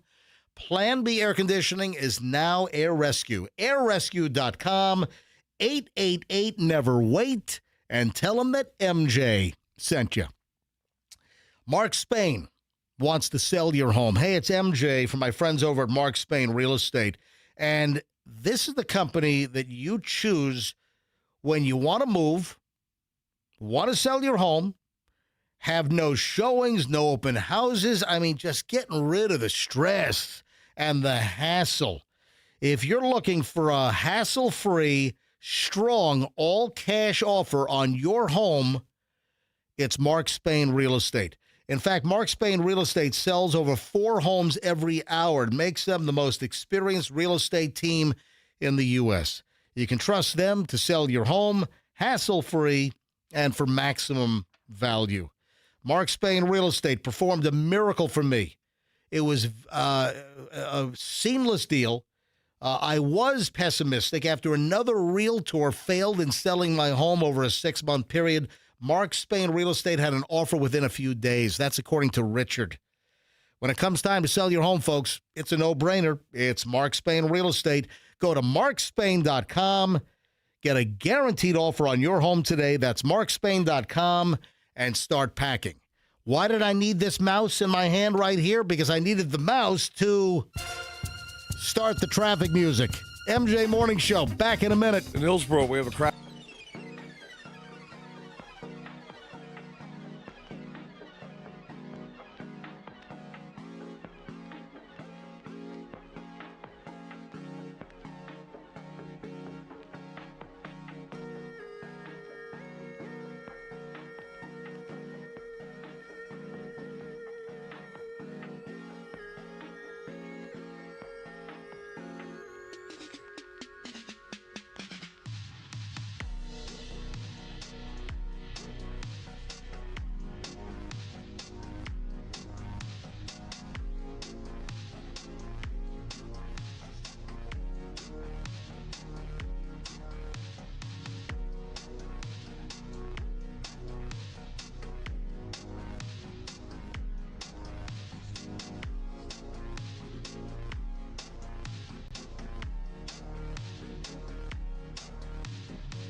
MJ Morning Show. So, tipping culture, as we've described many times on this program, is out of hand. We've discussed our own frustration with tipping culture. We've taken phone calls on this. I mean, this has been coming up for probably since the return of the show. I'm sure we probably talked about the tipping crap when we were just doing the MJ Morning Show podcast for a couple of years before we actually had the full-throated return of the live broadcast every morning here on 104.7 FM, Q105, Tampa Bay. And this is ridiculous. If this is true, if this is a real story, the claim is made. A post was, and there was even a picture of the procedure. So, Festa, you were kind of scratching your head because I gave a little clue. Well, you said procedure. Yeah. So, person goes for a procedure, right? And upon checking out after the procedure, I guess I'm going to give you another tip, another clue. Okay. I guess stopping at the front desk to pay the copay. All right, so it is like you're putting this together now? Is something medical or cosmetic or dental or it's medical. All right, here's the claim. Woman posts online that the tipping culture, the tipping nightmare is at a whole new level now. Went to the OBGYN to get a sonogram because the woman is pregnant. She's checking out, doing the copay thing, and there's a freaking tipping screen at the OBGYN to tip the sonograph operator. Is that a sonographer? I think so. Come on. I'm looking at the I'm looking at it. Yeah. And so the person put up a picture of the Clover white machine where you put the credit card in and you can select the tip. Looks like an $85.30 copay. Oh my God. And then you select the tip. 10% was $8.53, 15% $12.80, 20% would be $17.06, 25% a $21.33 tip for the sonographer or the sonographer, whatever you call the person that operates the sonograph at the OBGYN. Are you sure it wasn't for like the girls behind the counter or something? Or the girls who probably get paid a little less? The one who files your paperwork? The one who gives you the little clipboard? Oh, yeah. You give a tip to the lady that makes a photocopy of your Aetna card. Yeah. Why not? I mean, they're asking for tips everywhere. I've become immune to it. I mean, it's like the answer is no. But come on. I mean, she's got, I'm like, come on, is this real? But she's got pictures.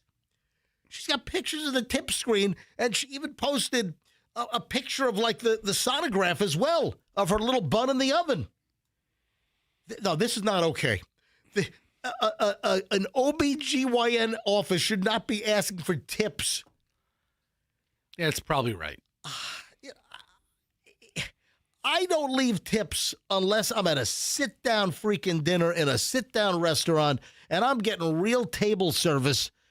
They're taking my order. They're bringing me the water. They're bringing me the bread. I want more butter. Bring me more butter. They're taking my app order. They're taking my main course order. That person gets a tip. Bringing me the dessert menu afterward. Would you like another old-fashioned Michelle? Michelle, 5's enough. You know. I don't know. Am I dining with you? Yeah. I'm tipping on that kind of service.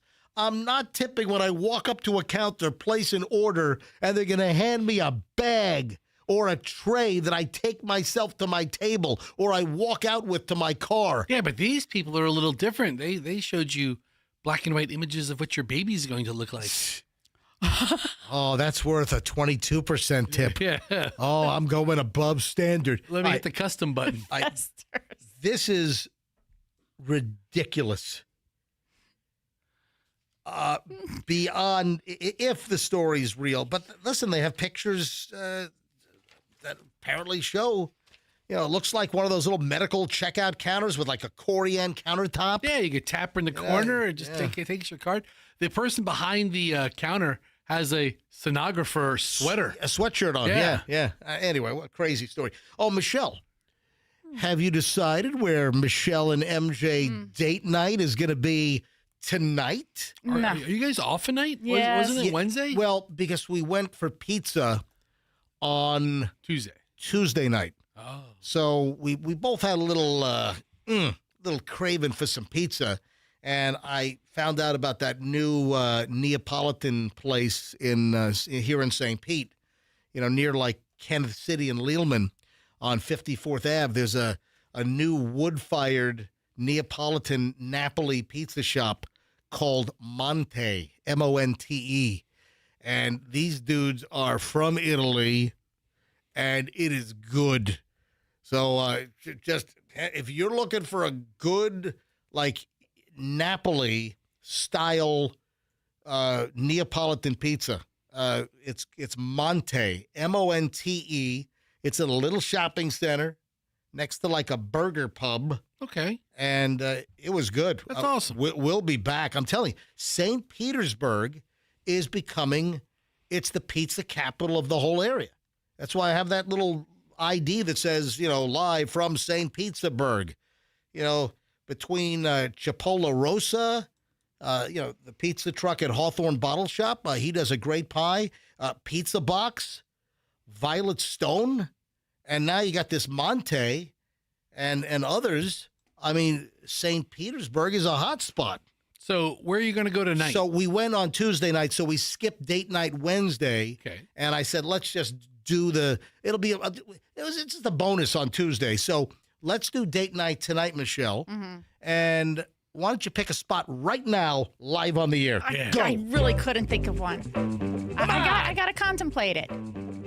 What are you thinking? Thinking like Chinese food? Are you thinking like Mexican food? Are you thinking like a steakhouse? Oh, you want a like... double date? You want to do an Allison and Fester? No, I don't. No? Absolutely not. No, we want to have a good time when I go out. I mean, we haven't been to Olivia in a while. Yeah. I was kind of thinking about that. Maybe Olivia, because it's close, and we trekked out last date night, so something like that maybe. Okay. I don't know. It's a little, you don't have to get too dressed up. I don't know if I can get a res. They might Thursday night. I might be calling up and sorry, MJ, we're sold out tonight. We could just do an early walk-in. Well, like 3? I don't think they're open at 3. I don't think so. 5? Or yeah, we'll be there they open at 5. Yeah, we'll be there at 5. Yeah, and, if you got there at 5, what are they going to say? No, tables aren't going to be jammed up at 5 on a Thursday. They might say no. They might be jammed well, up. Listen, it is. Well, hey, hit reserve a table. All right, for Olivia in South Tampa tonight. Dude, I didn't say hit the map. I said hit reserve. I had to reserve a table. And the map came up. Go ahead. Reserve a table. I saw you slip the mouse. You hit the map. All right, right there. All right, it's 2. Off to the side. All right, 2 for today at 5:30. Oh, look! There are no tables available from 4:30 to 7:45. We'll make you a reservation at 7:45. No, just hit 5. Just hit 5. See what happens. It looks like there's nothing available. Nothing. Nope. Up. There are no. See, I can't even get into Olivia. You got to plan ahead for this. Yeah. Look. Looks like there's a table for 2 at 8 o'clock. At 8 o'clock. It's a little late. A little late. All right, I guess we can't get into Olivia. Should I pull the do you know who I am? Yeah, No. Absolutely. Do you know who I am? No. And they'll be like, I'm sorry, I'll get the kids straight. All right, how about we take out and eat in the parking lot? Sure. Yeah. At Olivia. We've done that before. Maybe I can call the chef. Maybe. Maybe I can call. All right. Well, yeah, if you have to make a call, make a call. I don't like to do that too much. Anyway. That's not your style. Anything new on Ashley Banfield? No. I was just checking, like the Twitter or X to see if there's anybody's posted anything new. Nothing. I mean, anything new on her would have come out already because she does her podcast or her show in the evening, and it would be news this morning. I got 2 things that I did see during the break. I guess CNN did an interview with an anchor from the TV station in Tucson that first saw the email come in, the original purported ransom note. Arizona news anchor who saw the possible Nancy Guthrie ransom note that was sent to her TV station, KOLD, They're a CBS affiliate, and also they have a news arrangement with CNN. So the anchor did an interview with CNN and said it was clear after a couple of sentences that it might not be a hoax. Yeah, a lot of it is information that only someone who is holding her for ransom would know.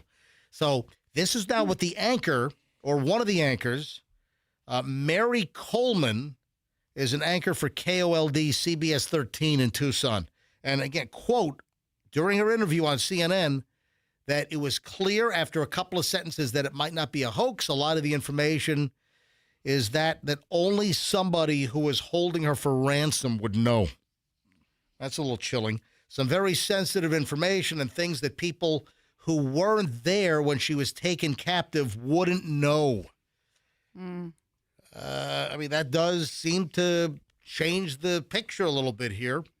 It also included a dollar amount, a deadline, and again, other specifics that only Guthrie's abductor might know. So that definitely raised some red flags, adding that it was clear immediately it might not, got it? It might not be some sick prank, is what the anchor said. They immediately sent the information off to the sheriff's office. They, of course, are looking into legitimacy. Listen, you know, the FBI is probably all up and through the computers now at the TV station, you know, looking for, you know, some kind of an IP trail. You know, where do you think they sent it from? Is it like, did they send it from some internet cafe with VPNs going through Uzbekistan, bouncing into Taiwan, bouncing to, you know, some server in Moscow? And then, you know, are they using all kinds of crazy ways to try to, you know, hide the path of the email? How much did they ask for? I know they said they wanted it in Bitcoin, but what's the number? I don't think we know. We don't know. Only thing we heard that it was millions and millions. Okay. So that's what I've heard from some sources, that the ransom demand was millions and millions. So it's like 5 million, millions and millions, or is that just millions? Listen, it was 10 million, millions and millions. What's the answer? If I heard millions and millions, I don't think it's a low number. I don't think it's a low 7. I think it's 8. I think it begins at 10 million. Is what I would guess. So that's a chilling angle. That here's the anchor that saw the email at the TV station. And then if they deposit this into the Bitcoin account, they need proof that she's alive first if they want to do this. And then what's the arrangements going to be to pick her up? Speaking of Bitcoin. Yeah. Bitcoin took another dump. I don't know where it is now, but it dipped below 70,000. That's all right. Yeah, where's it? Yeah, look at that. Bitcoin is at 69,680. Listen, folks, I mentioned this on the air earlier this week. I am absolutely throwing it all into Bitcoin when it gets down to $80. When it gets down to 80, 85 bucks a coin, I'm in. I'm putting it all in. I'm betting the house. I'm pushing the whole pile. You're going to hear the chips go in. You okay with that, Michelle? No, I'm not. At 85, that might be. If Bitcoin goes from 69,000 right now down to $85, I can't put a large chunk into Bitcoin? No. Okay. I'm not doing that. That's funny. Just lighting it on fire. Might as well. Listen, hey, Bitcoin hit what, like 130 or 140, whatever it was? Yeah, man. It's just a little cycle ride. It's like a roller coaster. You just get on it and you get on it $85. Yep. No, I'm not taking that chance. Hey, I never heard of swimming with pigs. Did you see the Tampa guy and the nightmare he's going through? No. Oh, my God. I mean, I feel so bad for this guy, for this family. And they're trying to get him home. I saw the story on Channel 8. Tampa family trying to get their loved one back home after he contracted like necrotizing fasciitis, the flesh-eating bacteria, while he was in the Bahamas. So swimming with pigs is like a beach touristy attraction. Is it? I've seen. I haven't been to this beach, but there's a beach where the boars or the pigs just kind of come up to you. They're all but domesticated. Oh, the pigs I love pigs. Yeah. Well, I don't want to swim with them, though. But you're in the Bahamas. They're in the water. You're in the water. I mean, everything's in the ocean. You're in the water? Urine? Well, and poop. That's just screaming of leptospirosis. I mean, here's a picture of the pig at this resort. Yeah, these pigs apparently like dogs. They're like cuddly little dogs, I guess. Yeah. All right, so here's the deal. Family members said that the 62-year-old man almost didn't survive. Brian Roush and his girlfriend went to the Bahamas for New Year's. They moved in together recently. They were celebrating that, but by January 4th, this dude is hospitalized, and the dude is fighting for his life. I think it was like an optional excursion on like a cruise that I went on. So he still apparently, or the last that Channel 8 reported on this, which was yesterday, he was at Broward Health in Fort Lauderdale. Michelle, that's where my dad was. Mm-hmm. Remember when my dad was hospitalized? My parents live, right near Broward Health. And he had kidney failure.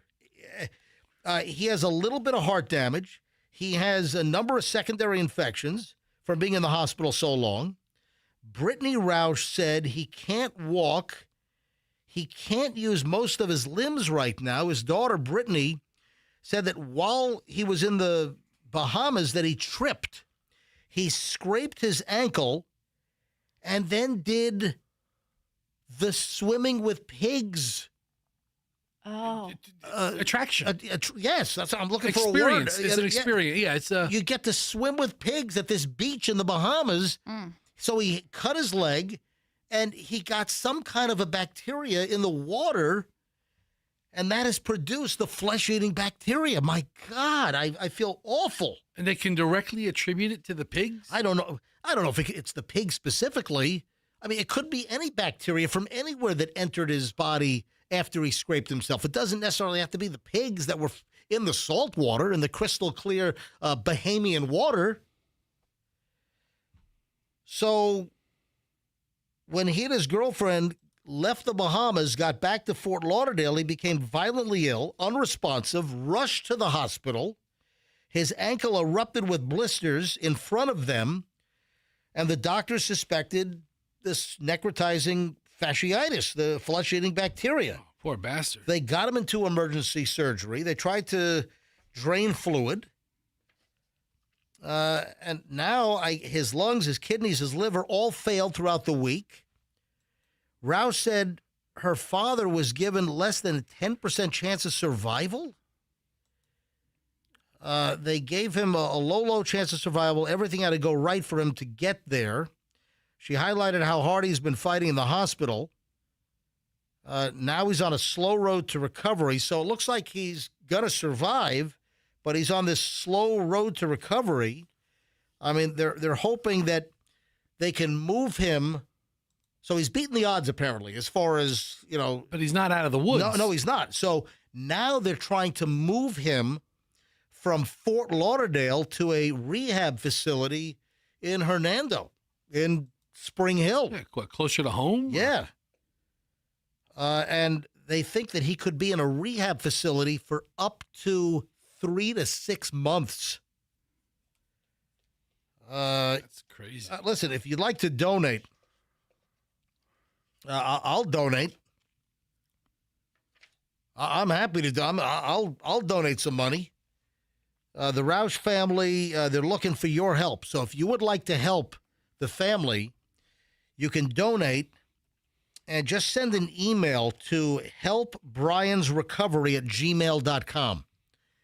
That's for anyone listening. Just give them a couple of bucks. If we can get a whole bunch of listeners to give them $10, $20, a fitty. It can make a difference. Whatever. Make a big difference. If you want to help the Roush family out, go ahead and donate.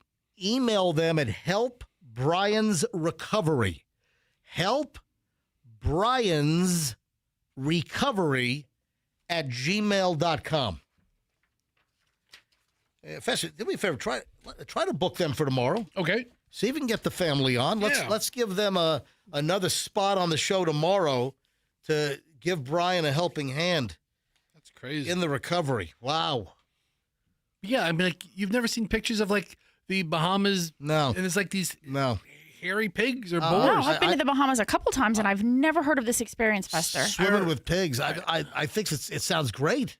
And listen, keep in mind, there's nothing that I think is guaranteed proof that it happened because of the pigs. It could be just something in the water, not necessarily the pigs, or it could be from just the scrape itself. I mean, they have thousands of tourists go there every year. I never heard of the pig deal. I never heard of this. I remember I asked my wife, I go, do you want to go swimming with pigs? And she's like, when do you want to go to the pool?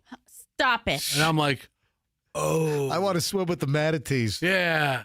But look at all the people in the water. The pigs are all walking around. I want to swim with Fester. I mean, you get food. The pigs love the salt water. Oh, man. All right. So, listen, I swim with sharks. I'm a scuba diver. I've dived around hundreds and hundreds and hundreds of sharks during my 35-year scuba career, whatever it is. Why don't you slap a snorkel on one of these piggies and take it out? But yeah, I mean, it looks like a fun, unique time. Yeah, I would do it. All right, 9:22 at the MJ Morning Show. When we return, it's the final chunk on a Thursday here on the MJ Morning Show. Michelle, I have some couples advice. Okay. Yes. You're going to give yourself? Well, this could help our relationship. Also, what name might be cooked? What name might be completely over? A name that you might name a kid. Listen, if you already named this name, I don't think you're going to undergo a name change in adulthood. But there are not many people, I guess, naming baby boys this name right now. So we'll get to that coming up in just a bit. A lot of stuff. Final chunk, MJ Morning Show rolls next here on Q105, 104.7 FM. If you saw my Instagram video, we talked about this earlier, I saw this horrific rear-ender. I didn't see it happen. I just saw the aftermath on Kennedy Boulevard last night. Heading east on Kennedy, just before like Lois, right in front of Jimbo's Barbecue. You can see the sign in the background because I got video. It's on my Instagram. Some little, what do you call that, Festa? You thought it was like... It was a Kia Soul? I don't know. It looked like it wasn't a Soul. But this thing got rear-ended. It must have been 45, 50 miles an hour.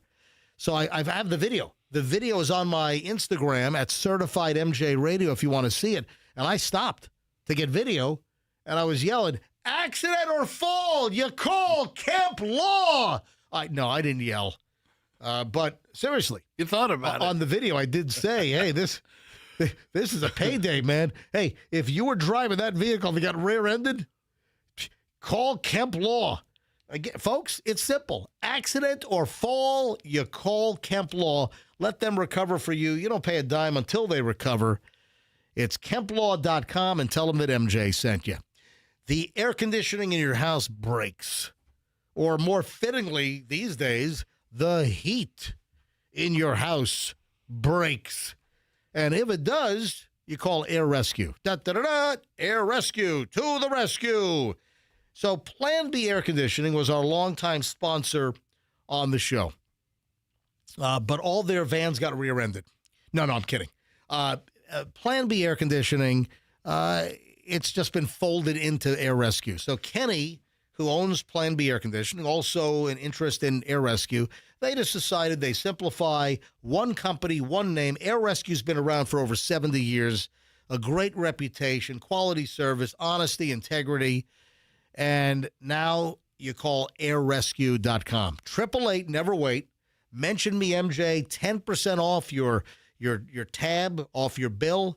If you mention me, MJ, 10% off. Right now, there's 0% financing on high SEER units. If you need a new unit, great deals to be had. It's airrescue.com. If they're not there when they say, you don't pay the diagnostic fee. They wipe that right off if they're late. 888, never wait, airrescue.com. Tell them MJ sent you. Traffic is on at 926. MJ Morning Show back in a minute. In Hillsborough, we have a crash on I-4 East.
Fester is sweeping.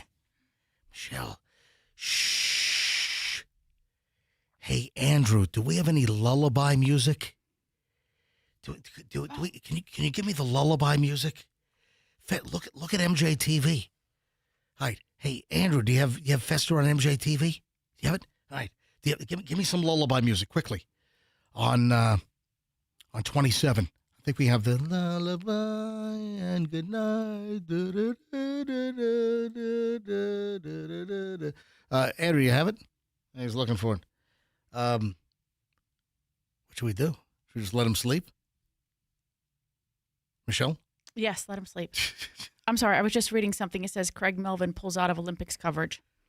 Really? Yeah. So Craig Melvin, Savannah Guthrie's co-anchor on Today, is pulling out as, showing compassion and solidarity? I don't know. I haven't. I got to read the article. Read it. Just read it aloud. Go ahead. NBC has confirmed Ahmed Fareed as the new host of the Olympics late night. Oh, wow. Fester! Dude, wake up. We're back. We're back. We've been back. What are we talking about? It's been announced that Craig Melvin has now pulled out of covering the Olympics. Oh, that's what's her face is Savannah Guthrie. Yeah, we just said that. Yeah, we just said that. News of Melvin's absence from NBC's Winter Olympics coverage comes after it was confirmed that Guthrie 54 would also no longer be co-hosting the opening ceremony. It would be so awkward for him to be there without her. Yeah. Think Such so? a looming cloud. If anything can break at any time. You know, not to mention the fact there just doesn't seem to be a whole lot of buzz on this Winter Olympics. I don't know. Maybe I'm wrong.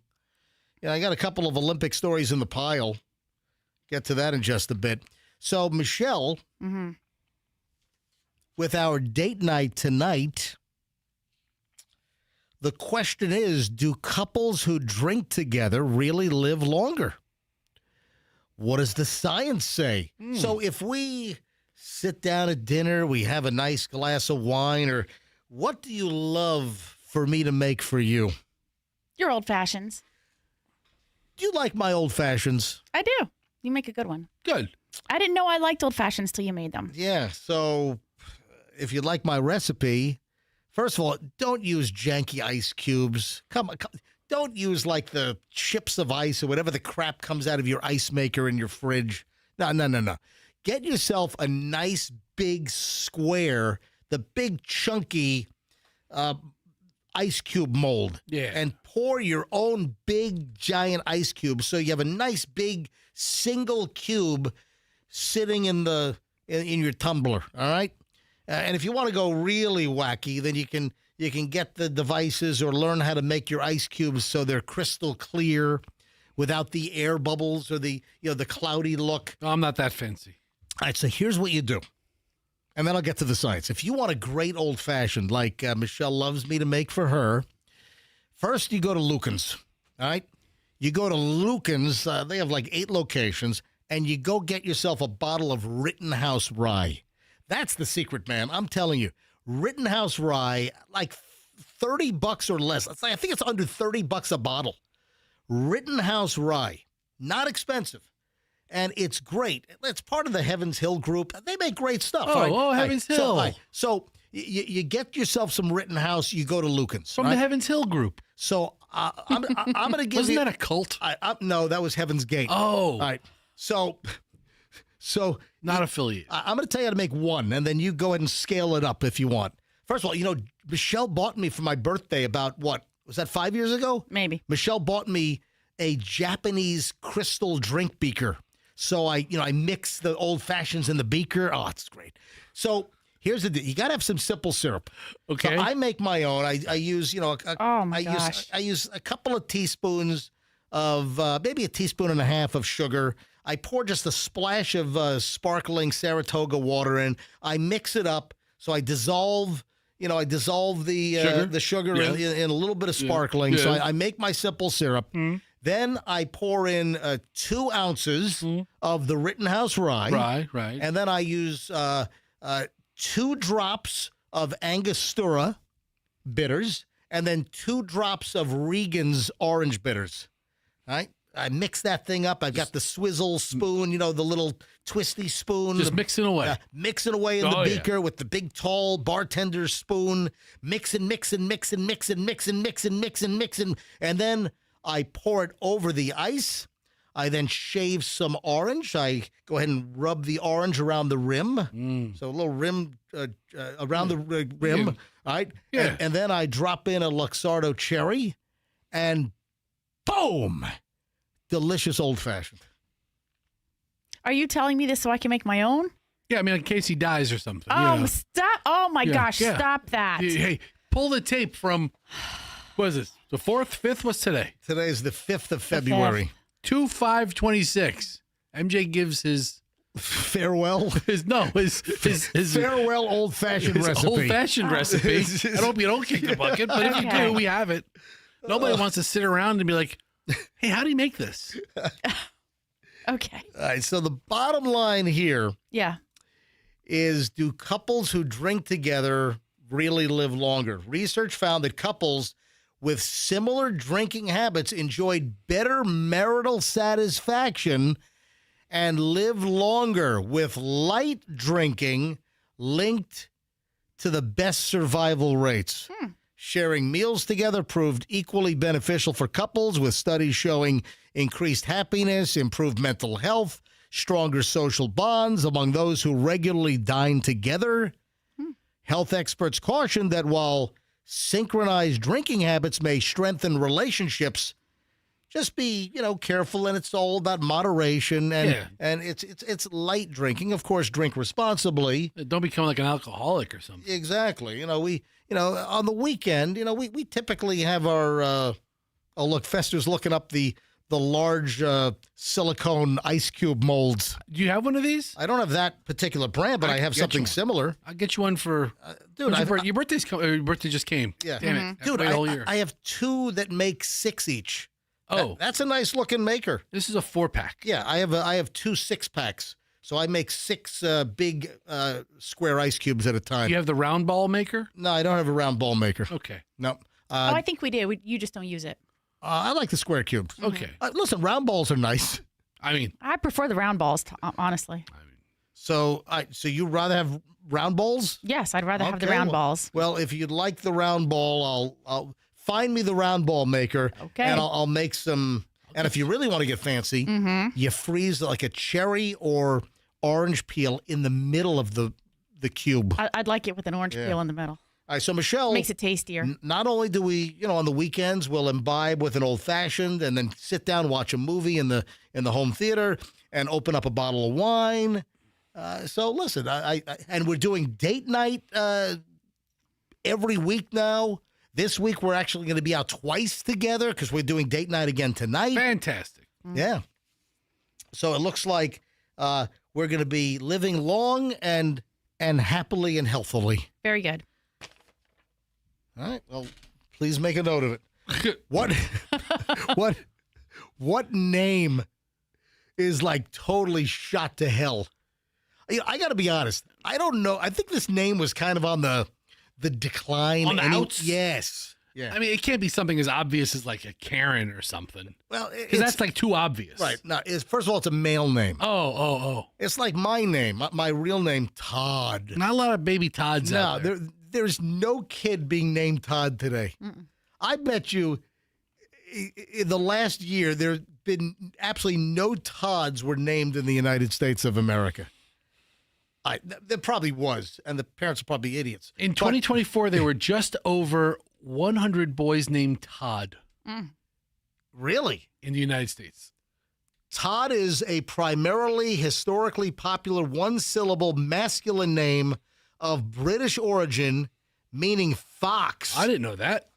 While it peaked in popularity in the 1960s and 70s, any Todd that I've met was born like late 50s to mid 70s, and that's it. Well, keep reading.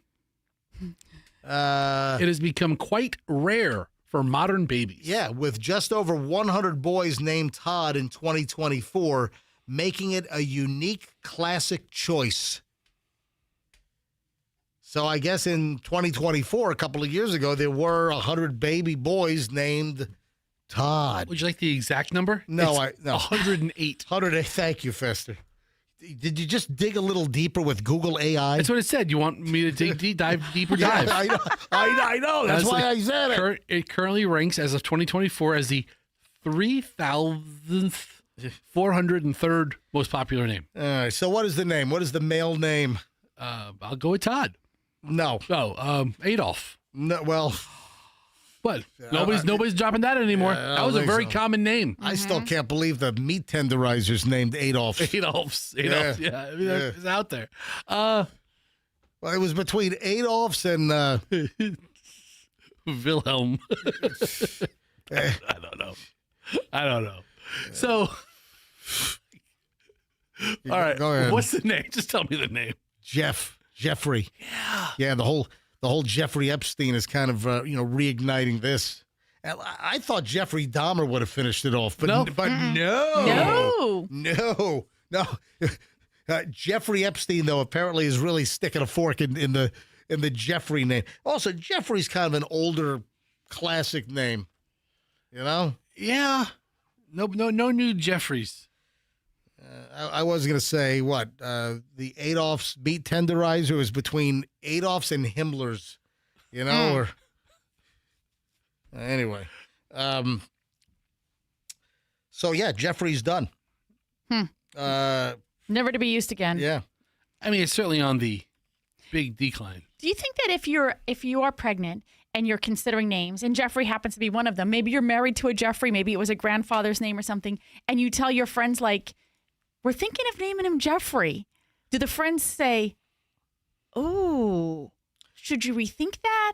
Or do you stick to your it's a family name? I still think that Jeffrey's a good name. I really. I mean, it's a good, strong name. I think it is. The connotation is so bad. Either Jeff or Jeffrey. Right. It's just a lot of people thinking of Jeffrey Epstein. Right now, yeah. Yeah, but I still think Jeffrey's we got to wait 40 years. Yeah, you might have to wait for the sort of like the taint to go away. Yeah. Yeah. Kind of put it on the shelf and let's take it back down. So we'll see. Speaking of Jeff and Jeff Epstein, I saw an item yesterday that with the whole document dump, and listen, they're all still, even with everything that came out and some sensitive information that came out, accusations from victims that the redactions in the Epstein files released so far are protecting individuals. Listen, I still don't think we're getting everything we need to see. I think that there are individuals being protected, and this Epstein thing is not going to go away. I know there are a lot of distractions out there popping up all over the place like whack-a-mole, but I don't think the Epstein thing should go away. And also the word is that still to this day, even with millions of documents dumped, that it's only about half of what exists. So among the document dumps, allegedly, Jeffrey Epstein's email passwords were among the trove of millions of documents. And there's a report that I saw, a hacker gets into Epstein's personal email after password exposed in files. So you got to believe that even though Epstein, is no longer with us. He doesn't use the account, but the password, you can recover it probably. Since what, the summer of 2019, right? You figure, right. Yeah.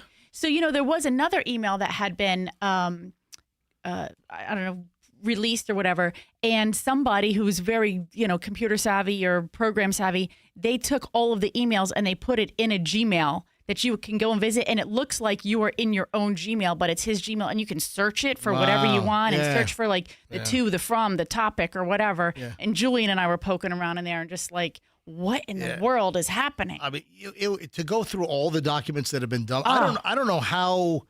I know that a lot of the news media banded together. So the last Epstein document dump, I think it was the Associated Press and NBC and CBS and multiple news organizations. They put together like a war room, and they had staffs from all these different Nobody has a staff big enough to go through it all. Right. To try to all work together and just try to find, the greatest hits.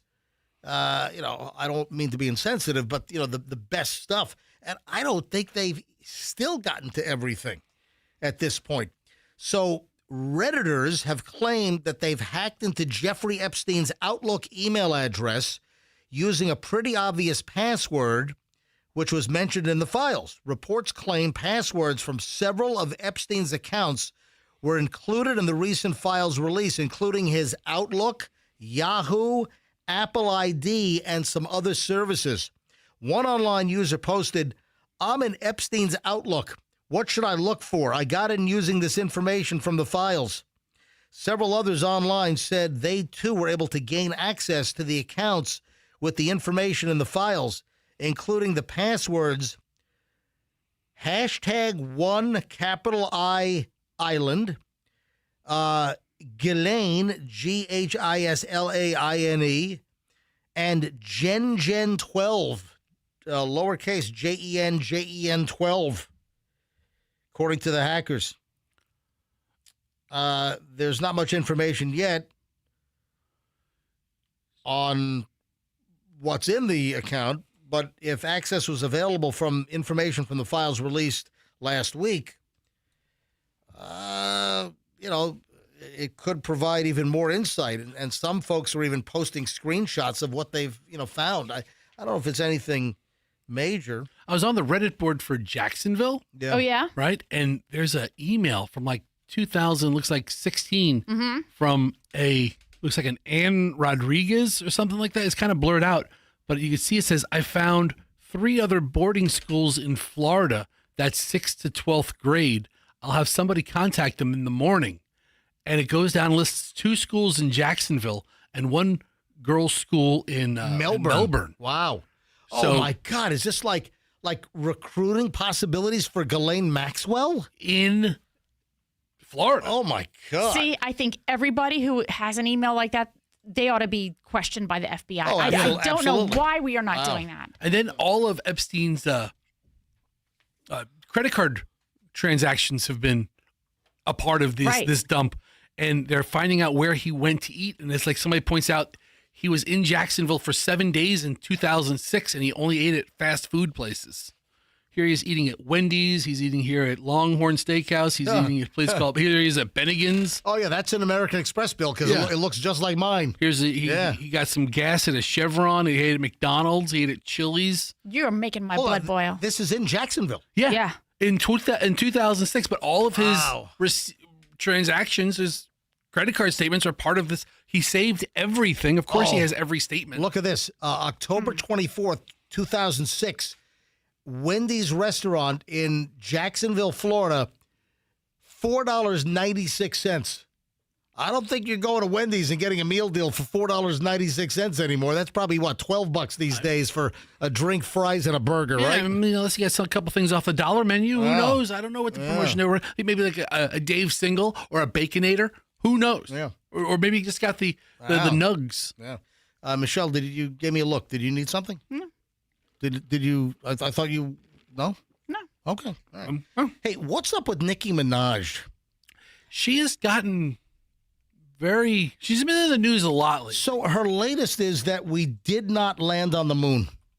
So she's revisiting this old conspiracy theory. As we get ready to go back to the moon, I know they delayed that Artemis, till, is it March or April now?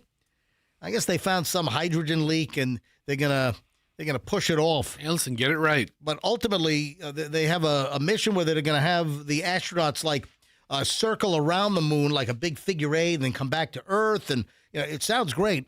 And then the ultimate goal is soon is to land U.S. astronauts on the surface of the moon again. And then here's Nicki Minaj coming back out, jumping on this, 55-year-old, 56, 58-year-old. Well, we landed first in the summer of 69. Yeah. So what? A 57-year-old conspiracy theory that we never landed on the moon. It was all done in the studio. So now Nicki Minaj is now, like, she hasn't done enough controversial things lately. Now she's jumping on, we never landed on the moon.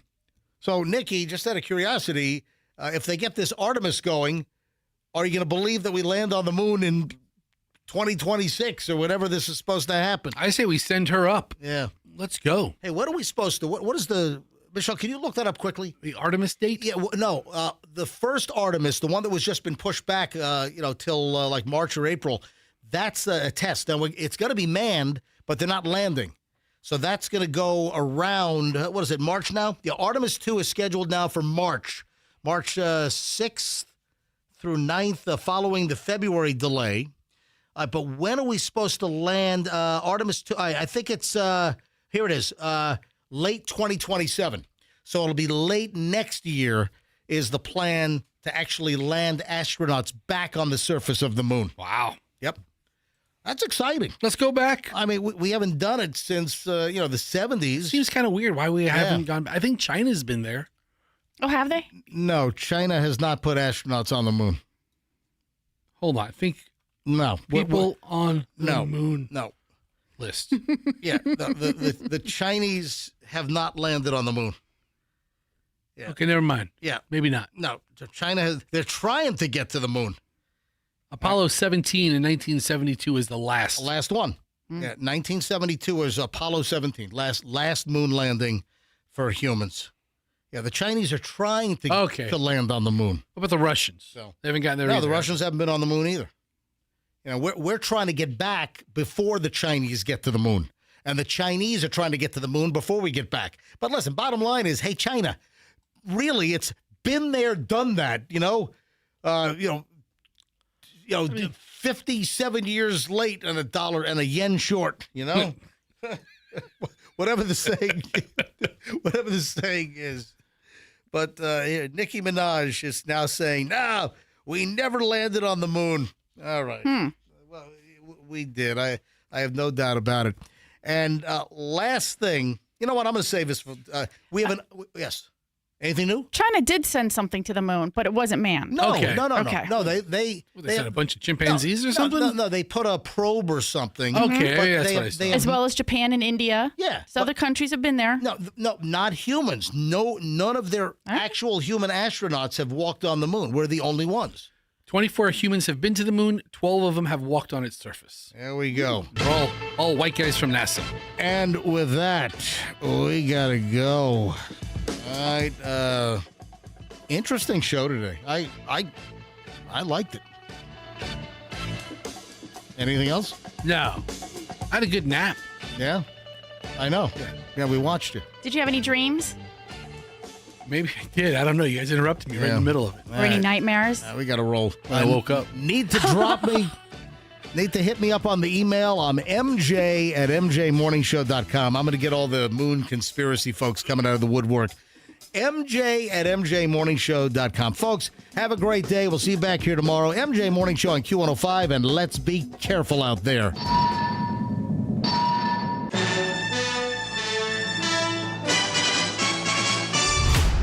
Morning Show broadcast is protected under the laws of the United States and other countries. Unauthorized duplication, distribution, or exhibition may result in civil liability and criminal prosecution. All rights in this work are reserved for purposes of laws in all jurisdictions pertaining to data mining and AI training, including but not limited to Article 4, Section 3 of Directive EU 2019-790. This work may not be used to train AI. Download the app now. Get the Q105 app and listen to us anywhere. Powered by Anna Jar and Levine Accident Attorney.